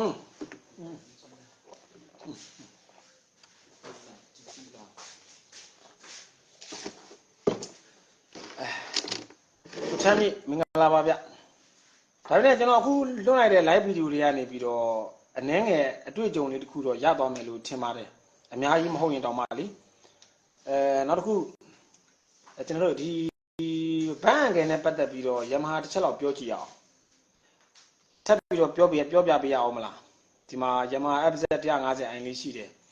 ဘန်းငယ်စင်တာ error တက်ရင်ဘာတွေဖြစ်မလဲနော်ကျွန်တော်ကအဲ့လိုမျိုးဖြစ်တယ်အဲ့လိုမျိုးပြတ်ဘန်းငယ်စင်တာပြတ်သွားတဲ့အခါပြုတ်သွားတဲ့အခါမှာဆိုရင်ဘယ်လိုလေးကြော်လို့ရတယ်လဲဆိုတာလေးကိုထပ်ပြောပြဖို့အတွက်တောင်းဆိုခြင်းသေးလားတောင်းဆိုခြင်းသေးတယ်ဆိုတော့ကျွန်တော်ပြောပြပေးမယ်ဗျokay လေးတစ်ချက်လောက်ရေးလိုက်ပေါ့နော်ဒီဆက်ထိုးပုံလေးလည်းကျွန်တော်ပြောပြပေးခြင်းတယ်ဆက်ထိုးပုံလေးလည်းပြောပြပေးခြင်းတယ်ယမဟာဆက်ထိုးပုံလေးလည်းပြောပြပေးခြင်းတယ်ပြီးတော့ရင်တခြားဟာတွေတော့အများကြီးရှင်းပြနေတော့ပဲねဘန်းငယ်အကြောင်းလေးကိုကျွန်တော်နည်းငယ်လေးရှင်းပြခြင်းတယ်တကယ်လို့ရှင်းပြဖို့နော်ကျွန်တော်တိုက်နေတတ်တယ်ဆိုရင် okay လေးတွေနှိပ်လိုက်အောင်နော် okay ကိုအလက်ကောင်မင်္ဂလာပါဆရာကျော်မင်္ဂလာပါဆရာစောမျိုးအောင်မင်္ဂလာပါဆရာကိုညီမင်္ဂလာပါဆရာကိုလက်ကောင်မင်္ဂလာပါဆရာကိုချမ်းမြေပြောပြပေးပါโอเคပါအဲ့ဆိုပြောပြမယ်နော်ရေလေးတစ်ခွက်တောက်လိုက်အောင်မယ်ထောက်တိုင်းပြန်စမခရီလေးယူခဲ့ပါ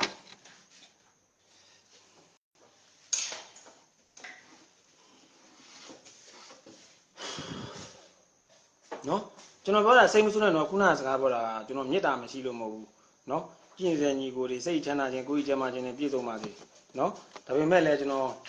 နော်အခက်အခဲမရှိအောင်မြင်နိုင်ပါစေလို့ကျွန်တော်ဆုတောင်းမပေးနိုင်ပါဘူးအခက်အခဲတွေကိုပဲကြော်လွှားပြီးတော့အောင်မြင်နိုင်ပါစေလို့ပဲဆုတောင်းပေးပါမယ်ဘာကြောင့်လဲအလုပ်တစ်ခုစလုပ်ပြီးဆိုကြတဲ့အခက်အခဲကတွေ့လို့ပါဥမာနဲ့ဝက်ရှော့ညီကိုတယောက်ကတင်တန်းတစ်ခုဆင်းသွားတာပဲဖြစ်ဖြစ်ဒုံမို့ဆရာဆိုင်ကနေပြီးတော့ခွဲသွားတာပဲဖြစ်ဖြစ်ကိုယ်ပိုင်ဆိုင်ဖွင့်တော့မယ်ဟေ့လို့တွေးလိုက်ပြီးဆိုတာနဲ့ဘာတွေလို့ပြီးတော့ဆိုင်ငါအိမ်ငါပစ္စည်းဝယ်ဆိုင်လာကရေဖို့မီးဖို့နောက်ကမိသားစုသမင်းစားဖို့လိုလာပြီလေဒါမလောက်ရသေးဘူးနော်အလုပ်တစ်ခုလုပ်ရုံလုပ်ဖို့အတွက်တွေးရုံလေးနဲ့တွေကိုအခက်ခဲတွေ့နေပြီဒါကြောင့်လုပ်ငန်းတစ်ခုမှလုပ်ရင်အခက်ခဲရရှိမှာပဲဒါကြောင့်အခက်ခဲလူတိုင်းမှာရှိတယ်ကိုတယောက်တည်းမှာရှိတာမဟုတ်ဘူးโอเคနော်အဲ့တော့စူးစမ်းထားမယ်ပေါ့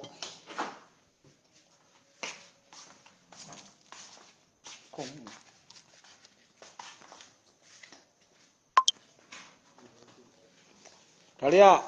စင်ကာပူကျွန်တော်တို့လေလံဘိန်းလေးပေါ့နော်ယမာ FZ 150i ယမာ FZ 150i ဒါရုပ်တွေပုံနေတော့ပုံမှန် FZ နဲ့ကွဲတယ်ပေါ့လေဘယ်လောက်ပင်ကွဲတော့ညာလဲပဲကျွန်တော်တို့ဒီယမာကျွန်တော်တို့ဒီ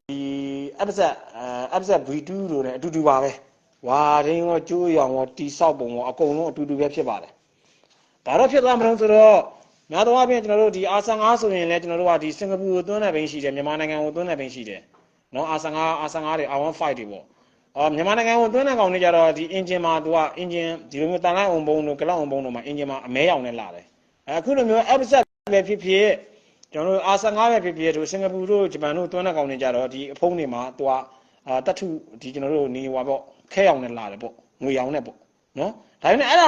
လွယ်လို့ကျန်တာအကုန်တူတူပဲဒီဆိုင်ကမှာဆိုကျွန်တော်ပြောချင်တယ်ဒါ R15 V2 တို့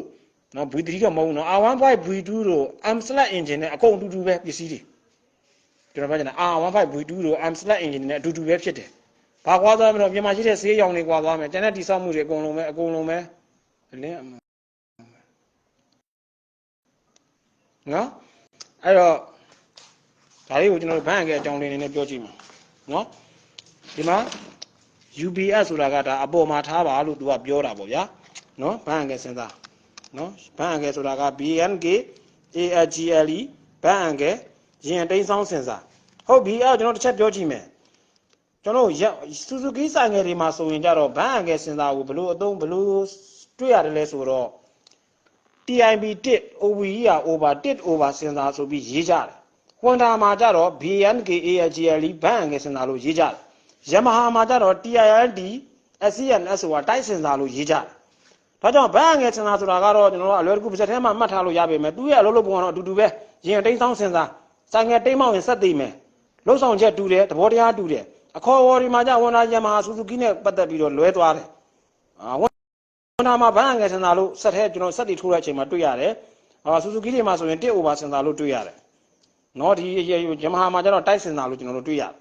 ယ်ဒါလေးကိုကျွန်တော်တို့ဆက်ထိုးပြီးတော့ပြစ်ချက်ကုတ်ဘယ်နေရာမှာကြည့်ရမလဲ reset ဘယ်လိုချရမလဲဆိုတာလေးတွေကိုလည်းဒီခါလေးကျွန်တော်ပြောပြပေးသွားမယ်စီတန်ကြီးကတော့ဖြုတ်ထားတာဆိုတော့ကျွန်တော်တို့ဆက်နိုးလို့မရတော့ဘူးเนาะโอเคအဲ့တော့ဘန်းငယ်စဉ်းစားကိုဟောဘယ်လိုကြည့်မလဲဆိုတော့ဗတ်တီအားရှိရနော်ဗတ်တီအားရှိတယ်ဆိုတော့ဆရာပြောမယ်ဒီမှာပလက်ဖြုတ်လိုက်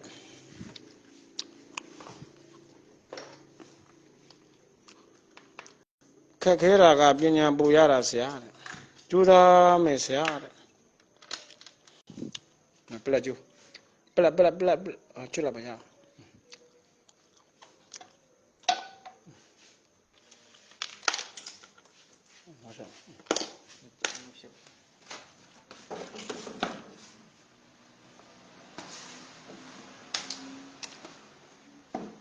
ါတော့ဟုတ်ပြီဆိုင်ငယ်တော့ဖွင့်ပြီးတော့အခုဘန်းငယ်အတဲ့တိုင်းမှာထားနော်ဘန်းငယ်အတဲ့တိုင်းမှာထားမယ်ဘန်းငယ်အတဲ့တိုင်းမှာထားမယ်ပြီးတော့ငါတို့စတက်ဆွဲကြည့်အောင်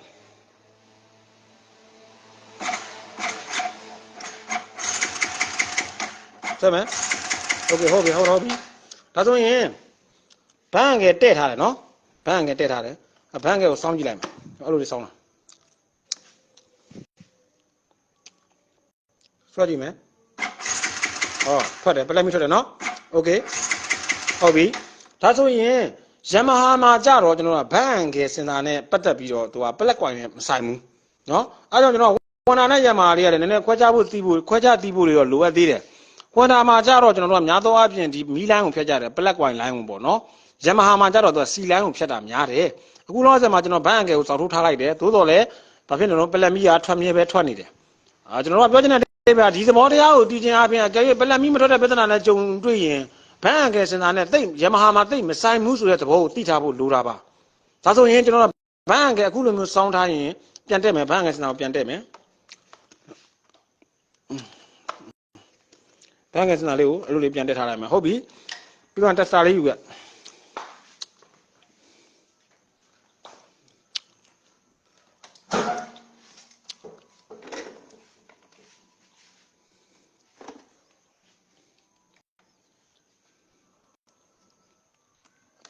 ဒီငုံမှာထောက်တက်စတာကိုပေါင်းမှညက်တော့ဖွင့်ကြည့်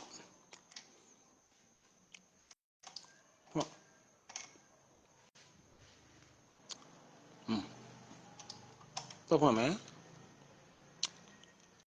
2စက္ကန့်လင်းနေစက်ထွက်ကြည့်မယ်ဟုတ်တာ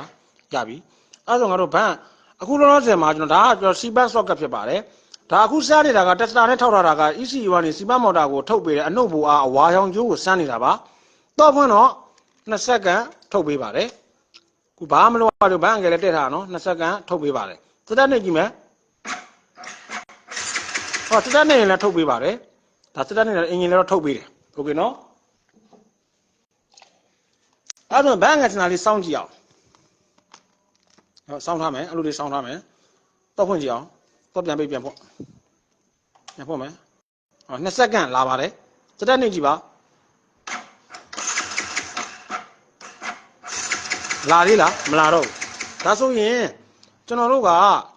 ဘန်းငယ်စင်တာအဲ့ဒါတက်ရင် ECU ကစီမံမော်တာကိုတော့ဖွင့်တဲ့အချိန်မှာ2စက္ကန့် transistor ကနေပြီးတော့အနှုတ်ဘိုအားထုတ်ပေးနိုင်ပေမဲ့လည်းအင်ဂျင်လည်းတဲ့အချိန်မှာထုတ်မပေးနိုင်တခါလေမှာ workshop ဆရာတွေကပြောတာလေဆက်မနိုးဘူးဆရာဟဲ့တော့ဖွင့်ရင်စီမံမော်တာလဲတာလဲတယ်ဆရာစီမံမော်တာလဲတယ်ဆိုင်ငယ်ကမနိုးမဟုတ်ဘူးညီလေးစီမံမော်တာကတော့ဖွင့်တဲ့အချိန်မှာလဲတာထက်အဓိကအင်ဂျင်လဲတဲ့အချိန်မှာလဲဖို့ပဲအရေးကြီးတယ်သဘောတရားတော့ဖွင့်တဲ့အချိန်မှာစီမံမော်တာမလဲနဲ့ရတယ်ဘာမှမဖြစ်ဘူးအဓိကအင်ဂျင်လဲတဲ့အချိန်မှာစီမံမော်တာလဲဖို့ပဲလိုတာဒါကြောင့်တော့ဖွင့်တဲ့အချိန်မှာစီမံမော်တာလဲယုံနဲ့ဆိုင်ငယ်တီးနိုးမယ်လို့ပြောလို့မရဘူးအဓိကစီမံမော်တာတော့လိုအပ်တဲ့အနှုတ်ကအင်ဂျင်လဲတဲ့အချိန်မှာအဓိကလိုတာတော့ဖွင့်တဲ့အချိန်မှာပေးတယ်ဆိုတာကစီပိုက်ထဲမှာလေးမခိုးအောင်တာပေးတာအခုတော့ဖွင့်တယ်2စက္ကန့်မီလင်းတယ်ဒါပေမဲ့ကျွန်တော်တို့ဘန်းအငယ်စင်တာကိုဟုတ်ပြီโอเคနော်ဘန်းငယ်စင်တာစောင်းထားတယ်စတက်နေကြည့်ဟုတ်ပြီစောင်းထားတယ်နော်ဒါကျွန်တော်စောင်းထားတယ်ဒါ ECU ကနေစီပန်းကိုအနှုတ်မထုတ်တော့အနှုတ်မထုတ်တော့ကျွန်တော်ကဲဟုတ်ပြီဘန်းငယ်စင်တာပြန်တက်လိုက်မယ်ဘန်းငယ်စင်တာပြန်တက်မသွားဘူးလား UPS ကိုလည်းအပေါ်မှာထားတယ်သူ့နေရာသူလည်းထားတယ်တဲ့သွားပြီစတက်နေကြည့်မယ်ဟုတ်တာခုနကတော့ဘန်းငယ်စင်တာကစောင်းနေလို့စီပတ်မော်တာကို ECU ကနေအနှုတ်မထုတ်တာအခုဘန်းငယ်စင်တာကတော့တဲ့သွားပြီတက်လိုက်ပြီဒါပေမဲ့ဘာဖြစ်လို့စီပန်းကို ECU အနှုတ်မထုတ်သေးလဲဆိုရင်တော့ခုန ECU ကဘန်းငယ်စင်တာအဲ့ဒါတက်တာကိုသူကမှတ်ထားလို့ဖြစ်ပါတယ်အဲ့ဒါကို ECU ရဲ့ကျွန်တော်တို့ကဒီ memory ကိုဖျောက်ဖို့ဆိုတာကကျွန်တော်ကတော့လေးကိုတစ်ချက်ပိတ်ဖို့လိုပါတယ်တော့လေးကိုကျွန်တော်တစ်ချက်ပိတ်ရမယ်ပိတ်ပြီးကမှကျွန်တော်ကပြန်ဖွင့်ပြီးကမှကျွန်တော်တို့ကဒီမှာ2စက္ကန့်မီလင်းပြီစတက်ဆွဲကြည့်မယ်โอเคဒါဆိုကျွန်တော်ဆိုလိုချင်တဲ့အထိပ္ပယ်ကဘာလဲဆိုတော့အကယ်၍ဘန်းငယ်စင်တာကိုဖြုံးမိတာဒုမို့ဆိုင်ငယ်မှောက်သွားတဲ့အချိန်မှာဆိုရင်ဆိုင်ငယ်မှောက်သွားတဲ့အချိန်မှာဆိုဘယ်လိုပဲနေနေတော့ဖွင့်ရတန်လန်ကြီးပဲမှောက်သွားကြမှာလေအဲ့အချိန်မှာဆိုင်ငယ်ကိုပြန်တက်လိုက်တယ်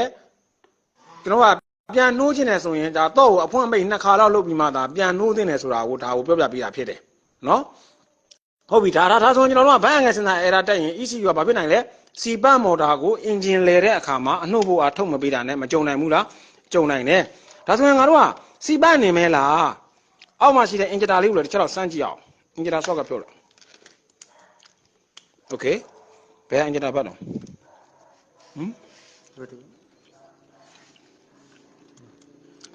ဝါတော့ပဲစမ်းရပြီဒီမှာညူနီးအပေါင်းအဲ့တော့နော်တဲ့အနှုတ်ကိုစိုက်ထားမယ်တက်စတာကိုအပေါင်းမှညှက်မယ်ဒီဘက်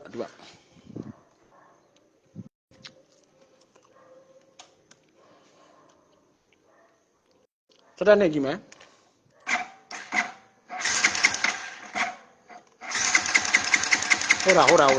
ဟုတ်တာနောက်တစ်ခုကကျွန်တော်တို့ကအင်ဂျင်တာနော်ဇယ်မှာ ECU ကထုတ်ပေးတဲ့အနှုတ်လမ်းကြောင်းကိုအခုလိုမျိုး LED tester နဲ့စမ်းသပ်လိုက်တဲ့အခါမှာဆိုရင် तू ကအနှုတ်ဘဝအဲ့လိုရှိနေတတ်တယ်နော်ဒါကတော့ဝန်တာရမဟာမရွေးဘူးရှိနေတတ်တယ်ဒါကိုကျွန်တော်တို့က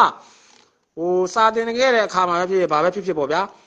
ECU ကအင်ဂျင်တာနော်ဇယ်ကိုစီတိုင်မင်ရောက်တဲ့အင်းလက်ပါအပွင့်ပစ္စတင်အဆင့်စီတိုင်မင်ရောက်တဲ့အခါမှာနော်ဇယ်ကိုအနှုတ်ထုတ်ပေးရမည်လို့ကျွန်တော်တို့ကစာထဲမှာသင်ခဲ့ရတယ်ဆိုပေမဲ့လည်း तू ကအင်ဂျင်မလဲခင်မှာလဲသူ့မှာအနှုတ်လမ်းကြောင်းရှိနေတယ်ဒါပေမဲ့ဒါနဲ့အမှန်တကယ် ECU ကထုတ်ပေးတာတဲ့အမှုဘူးအနှုတ်မဟုတ်ဘူးတိုင်မင်ကိုင်းလည်းမဟုတ်ဘူးဒီအနှုတ်နဲ့လည်းနော်ဇယ်ကမခောက်နိုင်ဘူး तू ကအင်ဂျင်လဲလို့ ECU ကထုတ်လိုက်တဲ့အနှုတ်နဲ့မှသာလျှင် तू ကအလုပ်လုပ်နိုင်မှာဥပမာအင်ဂျင်လဲကြည့်အောင်တော့ဖွင့်လိုက်ပြီတက်စတာလေးကိုကြည့်ထားပါโอเคခုနဘိုးလေးလောင်နဲ့ तू ကနော်ဇယ်အင်ဂျင်တာနော်ဇယ်ကမခောက်နိုင်ပါဘူးဒီမှာဒီဘိုးလောင်လည်းမခောက်နိုင်ပါဘူးအင်ဂျင်လဲလို့ ECU ကထုတ်ပေးလိုက်တဲ့ဘိုးအားနဲ့ तू ကအလုပ်လုပ်တာဖြစ်ပါဟုတ်ပြီဒါဆိုကျွန်တော်တို့ကဘန်းငယ်စင်တာကိုတည့်ထားတာဒါဆိုငါတို့ဘန်းငယ်စင်တာလေးဖြုတ်ကြည့်မယ်ဖြုတ်ပြီးတော့ခါလိုက်မယ်ခါပြီးစောင်းထားမယ်โอเคနှိပ်ကြည့်မယ်ဒီမှာပလက်မီးတွေရတာဖြင်းထွက်နေတာဒါဆိုကျွန်တော်တို့ကဘန်းငယ်စင်တာနဲ့ပတ်သက်ပြီးတော့ပလက်ကွာလုံးဝမဆိုင်ဘူးဖြုတ်လည်းမဆိုင်ဘူးတက်လည်းမဆိုင်ဘူးဘာဆိုင်လဲစီပန်းမော်တာကို ECU နဲ့ထုတ်ပေးတဲ့အနှုတ်ရယ်အင်ဂျင်တာနော်ဇယ်ကို ECU နဲ့ထုတ်ပေးတဲ့အနှုတ်ရယ်အခုလောဆယ်နှိပ်ကြည့်โอเคဒါဆိုရင်ဘန်းငယ်စင်တာစောင်းနေတော့ ECU ကအင်ဂျင်တာနော်ဇယ်ကိုအနှုတ်မထုတ်တော့ဒါဆိုပြန်တက်ကြည့်အောင်ပြန်တက်ကြည့်မယ်ပြန်တက်ကြည့်ပြီးတော့ပြန်ဆွဲကြည့်မယ်ထုတ်လားမထုတ်ဘူးဒါဆိုကျွန်တော်တို့ကဘာလုပ်ရမလဲတော့အဖွင့်ပိတ်ကိုနှစ်ခါလောက်လေးတည်ကြအောင်လုပ်လိုက်လုပ်ပြီးတော့ရင်ပြန်နှိပ်ကြည့်โอเคဟုတ်ပြီဒါဆိုကျွန်တော်တို့ကဒါကျွန်တော်အခုပြောနေတာကယမဟာမှာဘန်းငယ်စင်တာ error တက်ရင်ကျွန်တော်တို့ဘာဖြစ်မလဲဆိုရင်ကျွန်တော်တို့ဒီအင်ဂျင်တာနော်ဇယ်ကို ECU ကနေထုတ်တဲ့အနှုတ်ရယ်စီပန်းမော်တာကို ECU ကနေထုတ်တဲ့အနှုတ်လမ်းကြောင်းတွေကျွန်တော်တို့ပျက်စီးမယ်ဆိုတာကိုကျွန်တော်တို့ပြောတာပါနော်ဒါဆိုကျွန်တော်တို့ဘန်းငယ်စင်တာလုံးဝဖြုတ်ကြည့်ရအောင်ဗျာဘန်းငယ်စင်တာဖြုတ်ရင်ဆိုင်ငယ်နှိုးလို့ရမှာလားဘန်းငယ်စင်တာဖြုတ်ကြည့်အောင်โอเคဖြုတ်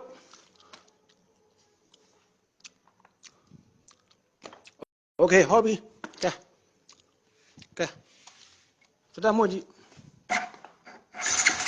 နော်ဇယ်ကိုအနှုတ်မထုတ်တော့ဒါဆိုစီပန်းမော်တာကိုစမ်းကြည့်ရောဒီဘန်းကို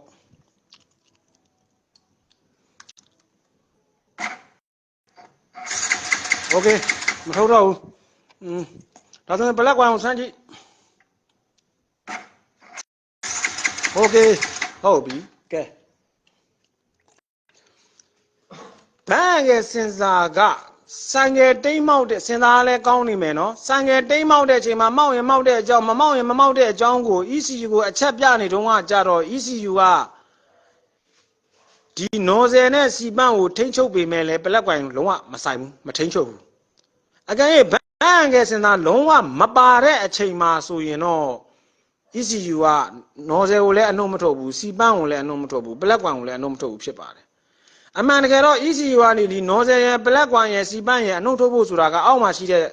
ကရိုင်းစင်စာကောင်းမှုလိုတယ်ဒါနဲ့လက်ရှိအနေထားမှာကရိုင်းစင်စာကောင်းတယ်လေကရိုင်းစင်စာကနေပြီးတော့စီတိုင်းမှာမီးတိုင်းမှာဆိုပြီးတော့ ECU ကိုချက်ပြတယ်လေကရိုင်းစင်စာလည်းကောင်းတယ် ECU လည်းကောင်းတယ်ဒါပေမဲ့ဘာဖြစ်လို့ ECU ကစီပန်းပလက်ကွန်နော်ဇယ်ကိုအနှုတ်မထုတ်တာလဲဆိုတော့ဘန်းငယ်စင်စာလုံးဝမပါလို့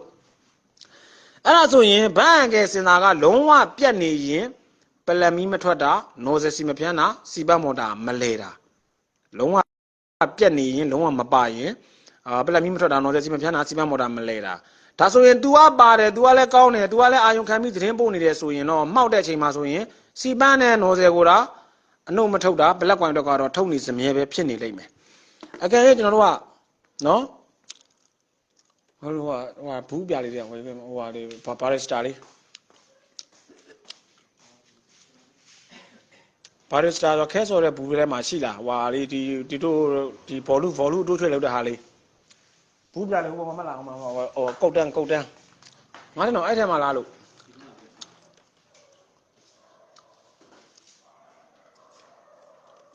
အကယ်၍ဘန်းငယ်စင်စာကဝယ်လို့မရဘူးဒါမှလားဒီမှာလေโอเคကြပြီဒီမှာဘာရစ်စတာပေါ့ဘာရစ်စတာလို့ဘာလို့ခေါ်လိုက်တာလဲဆိုရင်သူက variable register ကို variable register ခုခံမှုပြောင်းလဲနိုင်တဲ့ register လို့ပြောတာပေါ့ဗျာဒါကိုကျွန်တော်က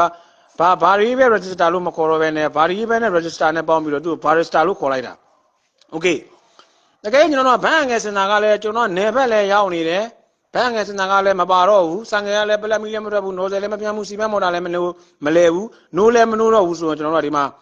radio အစုပ်တို့ကက်ဆက်အစုပ်တို့တွေကဟာလေးနှိုက်လိုက်ပေါ့ဗျာဒါမှမဟုတ်ဒီလို amplifier တွေကဖြစ်ပေါ့ဒါမှမဟုတ်ရင် electronic ပစ္စည်းကနေပြီးတော့ဒါမှမဟုတ်တစ်ခုဝယ်ထားရင်လည်းရတယ်နော်ရတယ်ဆိုတော့ကျွန်တော်တို့အနေနဲ့တင်းတော့ကောင်းမကောင်းညဘယ်လိုစစ်လဲနော်အဲ့တော့ခေါင်းလေးနဲ့လောက်ကြည့်မှာရောမတဲရတိုင်း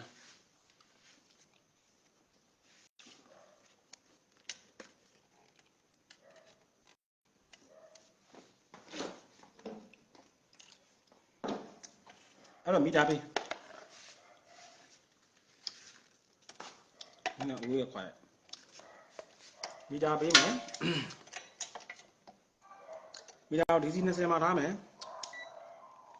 အပြာရောင်ဆိုတာက ECU ကနေပြီးတော့ဘန်းငယ်စင်တာကိုအပေါင်းပေးတဲ့တိုးဖြစ်ပါတယ်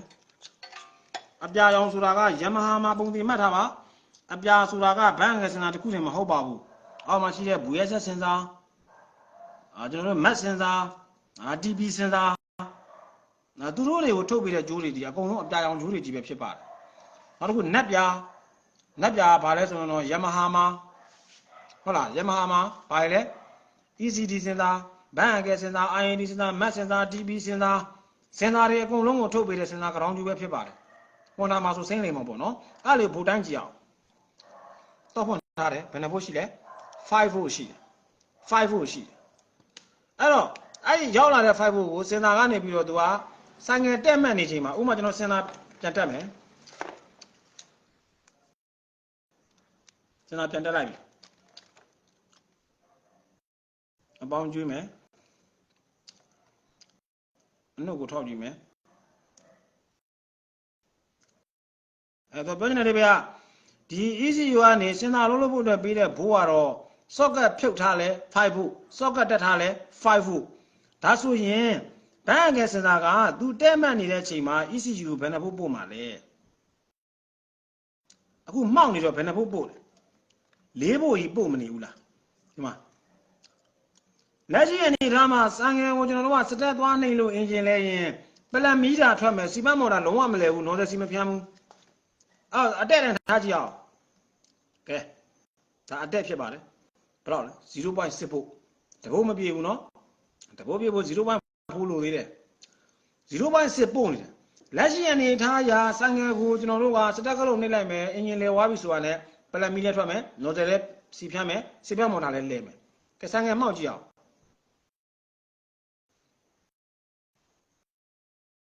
ဟော4ဖို့ကြော်4ဖို့ကြော်ပြပြီဆိုတာနဲ့ तू ကဆိုင်ကယ်မှာစီမဖြန်းတော့ဘူးစီပမော်တာမလဲတော့ဘူးစီလိုင်းကိုဖြတ်ပလိုက်တယ်ဒါဆိုရင် तू ကတဲမှတ်နေချိန်မှာဆိုရင်ဒါဘန်းငယ်စင်တာက ECU ကိုပို့တဲ့ဘိုးက 0.6 ဆိုရင်ဒါပါတော့ ECU က nozzle black wine စီပန်းကိုလုံးဝအလုပ်ပေးလုံးမယ် तू ကပို့လိုက်တဲ့ဘိုးက4ဖို့ထက်ကြော်လာပြီဆိုရင်တော့ तू ကဘာလဲဆိုရင်တော့စီပန်းမော်တာနဲ့ nozzle ကိုအလုပ်ပေးမလုပ်တော့ဆိုင်ကယ်ကစီလိုင်းအလုပ်မလုပ်တော့မနိုးတော့ဘူးအဲ့တော့ကျွန်တော်တို့ကအကယ်၍ဘန်းငယ်စင်တာဝယ်လို့မရတဲ့နေရာမျိုးမှာဆိုကျွန်တော်ဒီ barrister လေးနဲ့ကျွန်တော်တို့တော်ကြည့်ဒါလေးကအပေါင်းအလဲကဒီဘေးကအနှုတ်ခလဲကစကနေအဲ့တော့ဒီမှာကျွန်တော်ကြည့်မှဆိုရင်တော့အပြာကအပေါင်းဆိုကျွန်တော်တို့အပေါင်းဆိုင်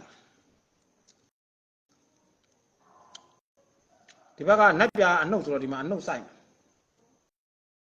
ခလဲကကောင်ကဝါစိန်ချာချိုးက ECU ကိုတက်မှတ်နေရင် 0.6 တိမ်မောက်နေရင်4ဖို့ကြော်ပို့4ဖို့ကြော်ပို့အဲ့တော့မီတာအနက်ကိုငါလူမီတာအနက်ကို body မှာထောက်ထားမယ်ဘယ်နှဖို့ရှိနေလဲ2ဖို့ကြော်2ဖို့ကြော်မှာငါတို့စတက်နေကြည့်အောင်တော့ပိတ်နေကြည့်ခါတော့မိမပလက်မီပြီးသွားပလက်နေကြည့်โอเคပလက်မီထွက်တယ်ပလက်မီထွက်တယ်2ဖို့ကြော်မှာပလက်မီထွက်တယ်နောက်တစ်ခုစီပန်းမော်တာကိုကြည့်နိုင်โอเคဟုတ်လား2ဖို့ကြော်မှာစီပန်းမော်တာကိုအနှုတ်ထုတ်သေးတယ်ခေါင်း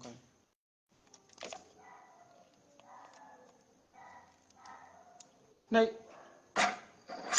โอเคဟုတ်လားနှစ်ဘိုးကြော်မှာစီပန်းရောဘလက်ကွန်ရောနော်ဆယ်ရောအနှုတ်ထုတ်သေးတယ်ထက်ပြီးတော့ဘိုးအများကြီးမယ်2.7 ထားကြည့်မယ်ထက်နှိပ်ကြည့်မယ်ထားနေဦးโอเคထက်နှိပ်ကြည့်မဟုတ်လားမဟုတ်တော့နော်ဆယ်နဲ့စီပန်းအောင်နှုတ်ထုတ်တော့ဒါလေးတစ်ချက်တိုင်းမင်းလက်ကမီးကိုမကွယ်နဲ့အဲ့တော့ 2.7 ဆိုတော့ 2.6 ထားကြည့်လိုက်နှိပ်ကြည့်ဟုတ်လား2.6 လည်းမရဘူး2.5 ထားကြည့်မယ်နှိပ်ကြည့်ဟုတ်လားမရဘူးမင်းမီးရလားသားမမီးဘူးထင်တယ်နှိပ်ကြည့်ဟုတ်လားမရဘူး2.0 ထားကြည့်မယ်နှိပ်ကြည့်မယ်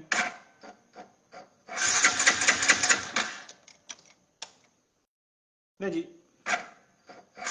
โอเคသွားနှစ်ဘိုးဝင်းကျင်လောက်ထိပဲသူကဟိုဖြစ်တာနော်အဲ့တော့ကျွန်တော်တို့ကဘန်းငယ်စင်တာကပါတယ်ဒီပါကျွန်တော်တို့တဲ့မှန်နေတဲ့အချိန်မှာဆိုဘယ်နှစ်ဘိုးပို့လဲ 0.6 ပို့တယ်ဆိုတော့ဒီကောင်လေးကိုတဖြည်းဖြည်းလှည့်ကြည့်မယ်လှည့်ကြည့်မယ်5ဘိုး4ဘိုး3ဘိုး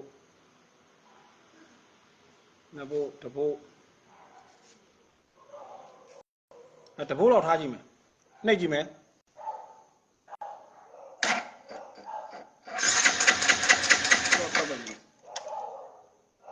နှိပ်ကြည့်မယ်โอเคအဲ့တော့ရနော်အဲ့တော့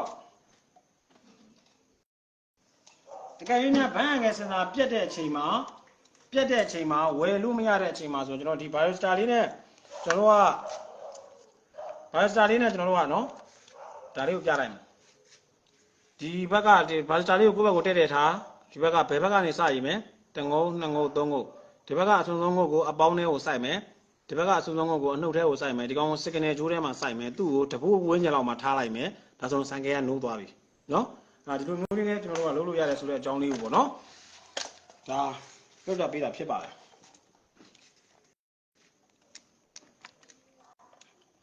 ဟုတ်ရဒါလေးပြန်တက်လိုက်တော့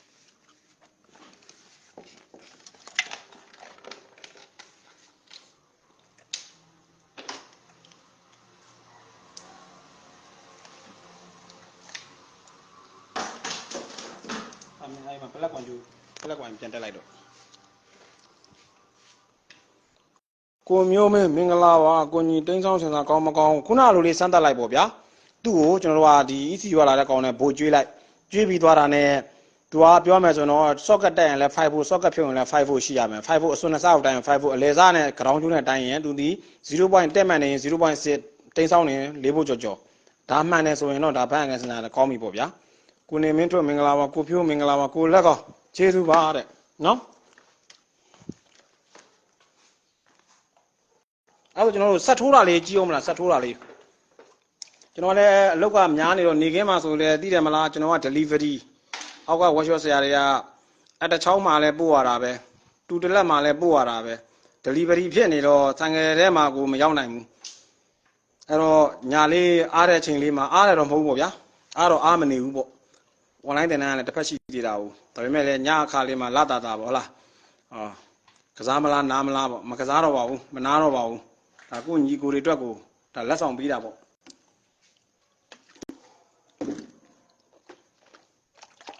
အဲ့ဆိုရင်ဒီဒေါက်တာ APS smart grade ဝယ်ထားတဲ့ညီကိုတွေရောကျွန်တော်တို့ဗာလဲဆိုတော့ဆက်ထိုးတဲ့အချိန်မှာဘယ်ထဲမှာ reset ချရမယ်ဘယ်ထဲမှာပြည့်ချက်ကိုကြည့်ရမလဲဆိုတာလေးကိုထပ်ပြောပြပေးအောင်မယ်နော်ထပ်ပြီး OK လိုက်အောင်ပေါ့ဗျာ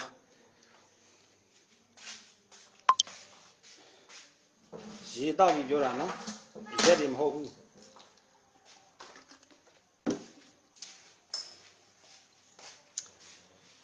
ကိုမျိုးမင်းမင်္ဂလာပါခင်ဗျာဟောကြည်တပည့်တော်ပြောနေဆရာရေတောက်တော့တပည့်တွေလည်းရေတောက်တယ်လည်းလုံနေပြီ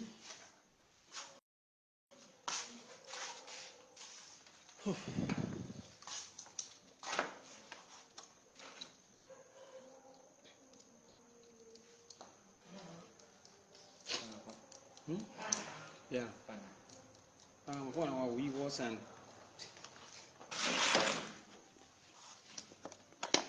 တချင်းပေါ့အဲ့တော့ဒေါက်တာအပြင်စမကလေးထိုးမယ်ဆိုတော့ငါတို့ဆက်ချိတ်ကြည့်မယ်โอเคဆက်ချိတ်တော်ညာလည်းပဲတော့ပိတ်ထားရမယ်ပြီးတော့ရင်ဆက်မှာပါဝါပွင့်လာမယ်ဟုတ်ပြီပါဝါပွင့်လာပြီဆိုတော့ကျွန်တော်တို့ကဒီမှာအဖိုမစွတ်နဲ့ဆိုင်ယမဟာဆိုင်ကယ်မော်ဒယ်အနေနဲ့အကုန်လုံးမှာအခုလိုမျိုးအဖိုမစွတ်နဲ့လာတယ်နော်တချို့ကတော့ဒီယမဟာ FZ V2 တွေမှာဆိုရင်ဒီစိတ်နှူရောင်ကျိုးနှစ်ချောင်းက ECU ကနေပြီးတော့ပင်နံပါတ်15နဲ့26ကနေပြီးတော့လာတာမျိုးဖြစ်ပြီးတော့M7 လို့ဆိုင်ကယ်မျိုးမှာကြတော့ကျွန်တော်ဒီအဖိုဘက်က ECU ကဖြစ်ပြီးတော့အမဘက်ကသူကဗဒီအနှုတ်နဲ့ဆက်သွယ်ထားတာဖြစ်ပါတယ်ပြောချင်တဲ့အထိပ္ပယ်ကဒီ K line ကျိုးဟာကျွန်တော်တို့ဆက်နဲ့ချိတ်ဆက်နေတဲ့အချိန်မှာဆိုရင်တော့ဒီ communication line ကျိုး data ဖတ်တဲ့ကျိုးဆိုပေမဲ့လည်းဆက်နဲ့မချိတ်ဆက်ဘူးအဖိုမစစ်ကိုတက်ထားတယ်ဆိုရင်သူကဘာလဲဆိုရင်တော့ဒီ body ground နေလာတဲ့အနှုတ်ဘွားကိုဒီကျိုးကနေမှတဆင်သူက ECU ground ပေးတာဖြစ်ပါတယ်ပုံမှန်တော့ K line ကျိုးဒါပေမဲ့သူကအနှုတ်နဲ့ဆက်သွယ်ထားတယ်เนาะအဲ့တော့ကျွန်တော်တို့ဒီကအဖိုဘက်နဲ့ကျွန်တော်တို့ဆက်နဲ့ချိတ်စီမယ်เนาะဆရာအာကုန်းနဲ့ပွဲကြတယ်မလုံနဲ့เนาะဆရာလူမိုက်ရစားဦးလို့မဥပင်လဲပို့ပါတယ်ဗျအဲ့တော့အဲ့လိုချိတ်လိုက်တဲ့အခါမှာကျွန်တော်ကတော့လုံးဝအာယုံမရောက်ပါနဲ့လုံးဝတော့ပိတ်ထားပါအာယုံမရောက်ဖက်နဲ့ဘာလုပ်မလဲဆိုကျွန်တော်တို့က diagnosis ဆက်သွားမယ်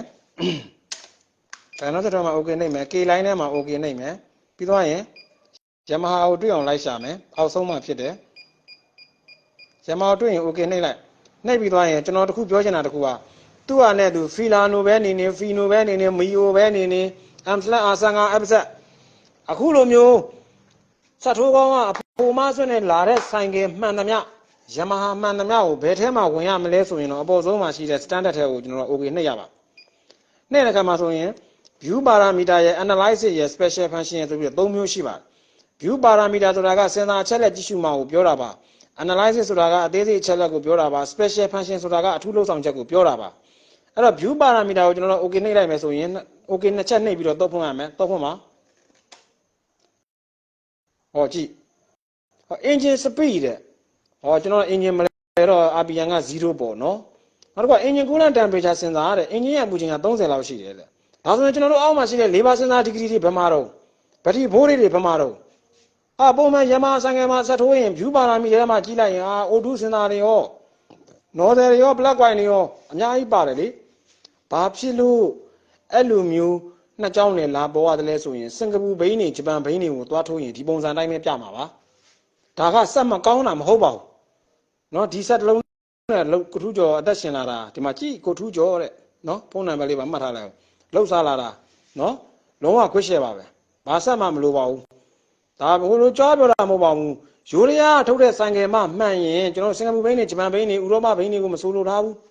ကျန်တဲ့ OBD ခံထိုးရင်တော့ရမယ်ဒါနဲ့ယူရီးယားထုတ်တဲ့ဘိန်းမှမှန်ရင်ဒီဆက်ကသာလေးနိုင်ပါတယ်အဲ့ဒါတော်တော်များများကိုကြည့်ရတာကန်ရတာပေါ်ပါတယ်တွက်လက်တယ်ရိုးရှင်းတယ်ကျွန်တော်တို့တော်တော်လေးကောင်းပါတယ်နော်ကိုငချင်းကိုချင်တာမဟုတ်ပါဘူးကျွန်တော်မှတခြားဆက်လည်းရှိပါတယ်အဲ့ဒီဆက်ကိုကျွန်တော်ကိုင်ကိုမကိုင်တာပါโอเคဒါဆိုကျွန်တော်တို့ကဒီထဲမှာနှစ်ကြောင်းပဲကြည့်လို့ရတယ်ဆရာဒါဆိုကျွန်တော်တို့ဘက်ထရီတို့ကျွန်တော်တခြားတွေကြည့်လို့မရတော့ဘူးလားရပါတယ်ဘက်ပြန်ထွက်လိုက်အောက်မှာ analysis ထဲကိုသွားတော့ပြန်ပိတ် okay ကိုနှစ်ချက်နှိပ်တော့ပြန်ဖွင့်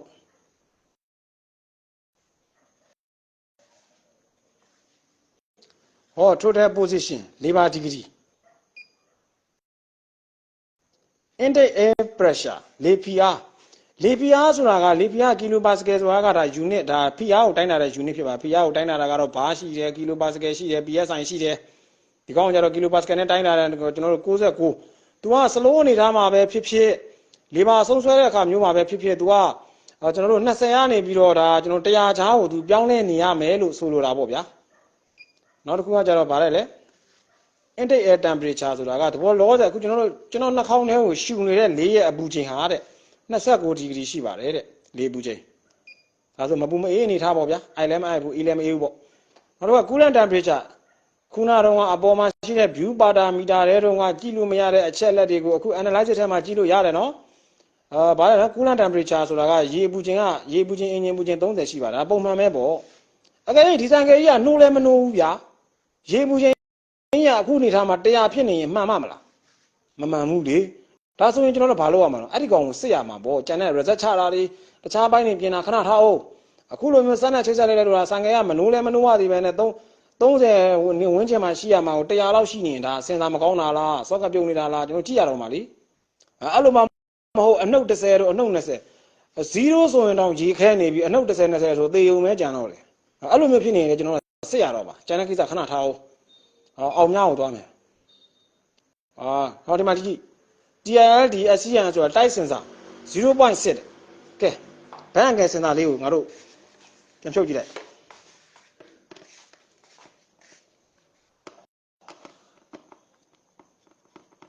ဒါစင်စာကောင်းမကောင်းကိုမီတာနဲ့တိုင်းရင်လည်းသိနိုင်တယ်လို့အခုလိုမျိုးဒေါက်တာအေးပြန်စမတ်ခရင်နဲ့တက်လေးပဲမမယ်ပေါ်တက်လေးပဲမမယ်โอเคတက်လေးပဲမပြီးတော့စင်စာလေးကိုစောင်းကြည့်လိုက်၄ဖို့ကြော်တဲ့စင်စာပြန်တက်လိုက်0.6ဒါဆိုကျွန်တော်ကဆက်ထိုးတဲ့အချိန်မှာ analysis ကြည့်တဲ့အခါမှာတိုက်စင်စာဆိုတာကဘန်းငယ်စင်စာကိုပြောတာ0.6ဆိုရင်ဒါကျွန်တော်တို့ဘာဖြစ်လဲဒါဘန်းငယ်စင်စာကောင်းတယ်ပေါ့ဘန်းငယ်စင်စာက ECU ကို signal ပို့ထားတဲ့ဘိုးတွေကိုပြနေတာအကယ်ကျွန်တော်တို့က analysis ထဲမှာကြည့်တဲ့အချိန်မှာတိုက်စင်စာဆိုပြီးတော့၄ဖို့ကြော်ဖြစ်နေရင်အဲ့ဆန်ငယ်မှာပလက်မီမထွက်တာရဲ့ nozzle စီမဖြန်းတာရဲ့စီပတ်မော်တာမလဲတာအဲ့ဒါဘန်းငယ်စင်စာကြောင့်ဒီဆက်ကဘာလဲကျွန်တော်တို့ reset ချဖို့အတွက်ပဲသုံးပါလားဒါဆိုရင်တော့မတန်ဘူး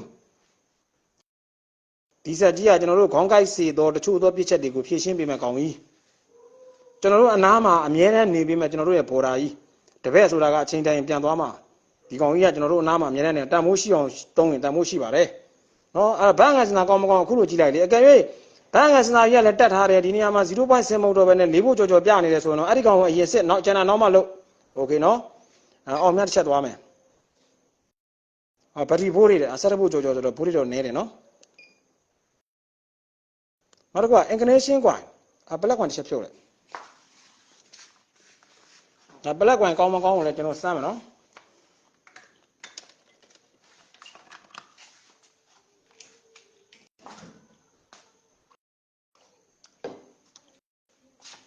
โอเคဒီမှာ inclination ကွာဆိုပြီးတော့သူကပြနေတယ်သူကတော့သူကတလုံးထိုးဖြစ်နေတည်းရဲ့သူကဒီနေရာမှာ1ဆိုပြီးပြတာတကယ်လေးလုံးထိုးတာဖြစ်နေခဲ့မယ်ဆိုဒီနေရာမှာသူက4ကျွန်တော်တို့1နဲ့3လေးဆိုပြီးတော့အစင်လိုက်လာမှာဖြစ်ပါတယ်အခုကျွန်တော်တို့အဲ့ကောင်ကိုကျွန်တော် okay နှိပ်ကြည့်လိုက် okay နှိပ်မယ်မီးလေးစိမ့်အောင်ကြည့်မယ် HO 2 3 4 5အခုလိုမျိုး inclination coin နေရာမှာ okay နှိပ်လိုက်လို့မှဒီနေရာမှာ action on off နေရာမှာမီးလေးမှစိမ့်လာလို့အဲ့ဒီကမီး5ချက်ပေါက်တယ်ဆိုရင်မီး5ချက်ပေါက်တယ်ဆိုရင်ဒါ black coin ကောင်းတယ်black coin ကိုပြီးတဲ့အပေါင်းဝန်းရောက်တယ် black coin ကိုပြီးတဲ့အနှုတ်ကောရောက်တယ် ECU လည်းကောင်းတယ်ကြိုးကိုနှရှင်လည်းကောင်းတယ်လို့တခါတည်းစစ်ဆေးပြီးသားဖြစ်ပါတယ်အဲ့နေရာမှာ ECU က black coin ကိုပြီးတဲ့အနှုတ်မရောက်ရင်အဲ့ black မီထွက်မလားမထွက်ဘူးလေအပေါင်းမရောက်ရင်ထွက်မလားမထွက်ဘူးလေဒါပဲလေကျွန်တော်တို့ကစက်နဲ့ကြည့်ရတာနောက်တစ်ခုဒီမှာအင်ဂျတာကိုလည်းကျွန်တော် okay နှိပ်ကြည့်မယ်မီးစင်းအောင်စောင့်မယ်နားထောင်ကြည့်မယ်အင်ဂျတာဆော့ကတက်တာနော်နဲ့တော့5ချက်ဒါဆိုရင်အင်ဂျတာခောက်တယ်အင်ဂျတာနိုတယ်ခောက်တယ်ဒါဆိုရင်ကျွန်တော်တို့ကအင်ဂျတာနဲ့ ECU နဲ့ဆက်သွယ်ထားတဲ့အနှုတ်လိုင်းလည်းမပြတ်ဘူးအင်ဂျတာနဲ့အပေါင်းလိုင်းနဲ့ဆက်သွယ်ထားတဲ့အပေါင်းလိုင်းလည်းမပြတ်ဘူးအင်ဂျတာလည်းခောက်တယ်ကျိုးမပြတ်ဘူးဆက်သွယ်မှုရှိတယ်လို့ဆိုလိုတာပေါ့ဗျာဒါနဲ့အင်ဂျတာဆိုတာအဲ့လိုခောက်နေရင်ကောင်းပြီလားအဲ့လိုဆိုလို့မရသေးဘူးလေသူနော်တဲ့ထိတ်မှရှိတဲ့ gate supply ကအော်တိုပွင့်နေတာတို့ဟုတ်လားစီရီယူနေတာတို့ကြီးတွေပိတ်နေတာတို့ဒါမျိုးတွေကရှိသေးတယ်နော်တယ်အခုလိုခောက်ရုံနဲ့ကောင်းတယ်လို့ဆိုလို့မရသေးဘူးโอเคတော့ဒါနဲ့ကောင်းနော်တယ်ခောက်မခောက်ကိုစမ်းသပ်လို့ရတယ်connection ကိုသွားပြီးတော့ဖြုတ်တိုင်းနေစရာမလိုဘူးလို့ဆိုလိုတာပေါ့ကိုကဆက်ကိုကင်ရင်ဆက်နဲ့အရင်ကြည့်ပေါ့ဗျာဆက်ကိုမကင်ချင်ဘူးမီတာကိုရင်ကင်နေဆိုလည်းမီတာနဲ့ကြည့်တဲ့အောင်ကြည့်ပေါ့ဟုတ်လားနောက်တစ်ခုအောင်များသွားကြည့်မယ်radiator fan ဆိုတာဘာပြောအောင်ကျွန်တော်တို့ကရှေ့မှာရှိတဲ့ဆိုတော့ဒီဆိုင်ကယ်ကကျွန်တော်တို့က water cool ဖြစ်တယ် air cool မဟုတ်ဘူးเนาะ upset တွေမှာဆိုရင်တော့ကျွန်တော်တို့ကပုံမှန် upset တွေမှာဆိုရင်ကျွန်တော်တို့ကကျွန်တော်တို့ဒီမြန်မာနိုင်ငံကိုတွန်းတဲ့ဘိန်းတွေမှာဆိုရင်တော့သူကအင်ဂျင်အိုးခံတဲ့စနစ်က air cool ဒီကောင်မှာတော့ water cool ဖြစ်တယ်အဲ့ဒီကောင်ကျွန်တော်တို့က okay နှိပ်ကြည့်မယ်မီးစိမ်းအောင်စောင့်မယ်ဟုတ်ရလေးရတက်နဲ့မြည်တယ်ဖန်ရလေးရ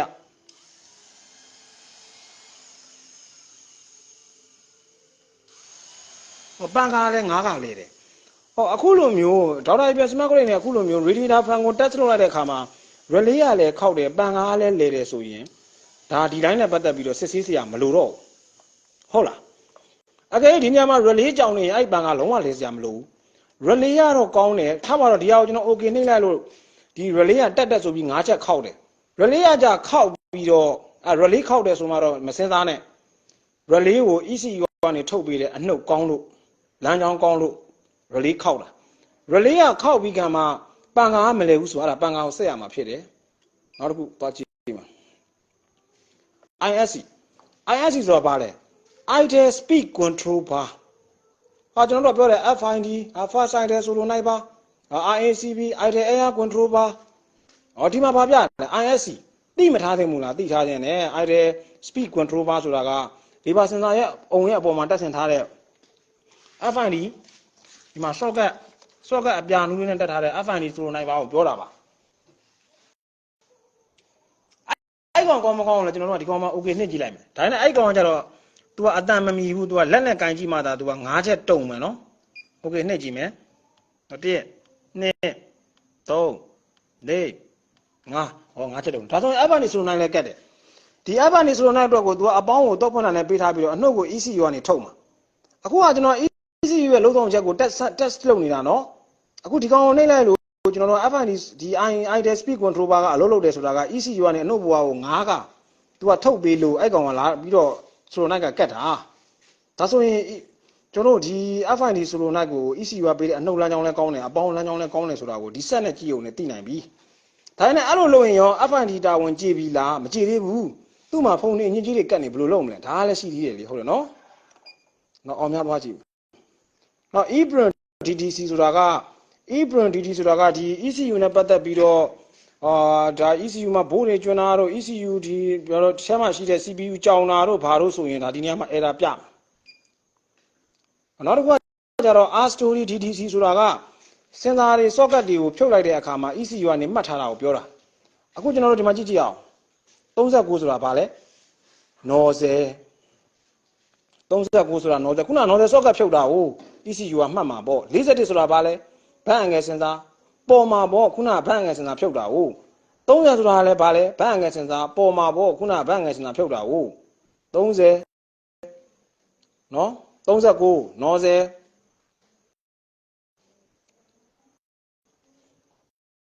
နော်3041ဘတ်အငယ်သူကပြနှစ်ခုပြနေတယ် nozzle နဲ့ဘတ်အငယ်စင်စာရှိရလို့ပြနေ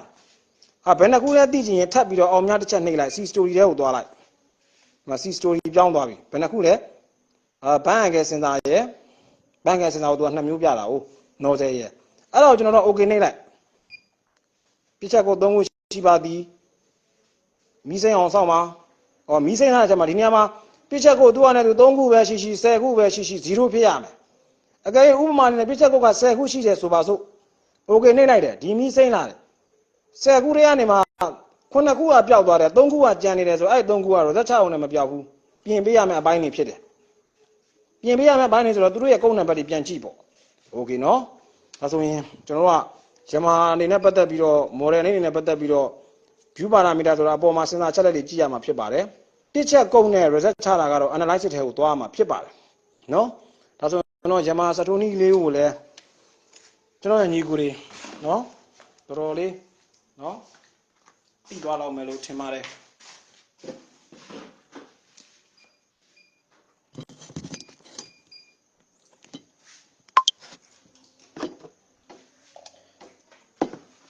ကဲဘာပြောအောင်မလို့ဆရာလေးလည်းမသိဘူးကတပည့်တွေကတော်တော်လေးနားကြီးနေပြီနော်ဆရာတွေကလည်းနားကြီးတာမကြီးရတော့မသိဘူးတပည့်တွေကတော်လေးကိုနားကြီးနေပြီတဲ့ကိုဗန်ဆန်ကိုရော့ ACK ကိုဇေကိုလက်ကောင်ကျေးဇူးပါတခုပြောချင်သေးတယ်လက်ဆောင်ပေးခြင်းနဲ့ကျွန်တော်ကဝက်ရှော့ညီကိုတွေအခုချိန်မှာမုံတထုပ်တငယ်ချင်းကြီးတပည့်ရေရောမုံစားกว่าလို့ပေးလိုက်တဲ့လက်ဆောင်ကစားပြီးပြောက်ကျွန်တော်ဒါနဲ့စားပြီးမပြောက်တဲ့လက်ဆောင်လေးတခုပေးခြင်းဒါလေးကတော့စိတ်ခွန်အားဖြစ်စေမယ့်အရာလေးပေါ့ဗျာအခုကျွန်တော်ကညီကိုတွေရှင်းမှာအခုလိုက်လွတ်နေပါတယ်ဆိုတော့ကိုထူးကျော်ကစိုက်ကယ်နဲ့ပတ်သက်ပြီးဘာလဲအကုန်လုံးသိနေတာလားမဟုတ်ဘူးအကုန်လုံးကြွားနေတာလားမဟုတ်ဘူးဘာလုပ်နေရ ကိုကျွမ်းကျင်တဲ့အပိုင်းကိုအကောင်းဆုံးလုပ်နေတာအခုကြည့်နေတဲ့ညီကိုတွေထဲမှာဘာလို့ကိုမလုပ်ကိုအခုကြည့်နေတဲ့ညီကိုတွေထဲမှာ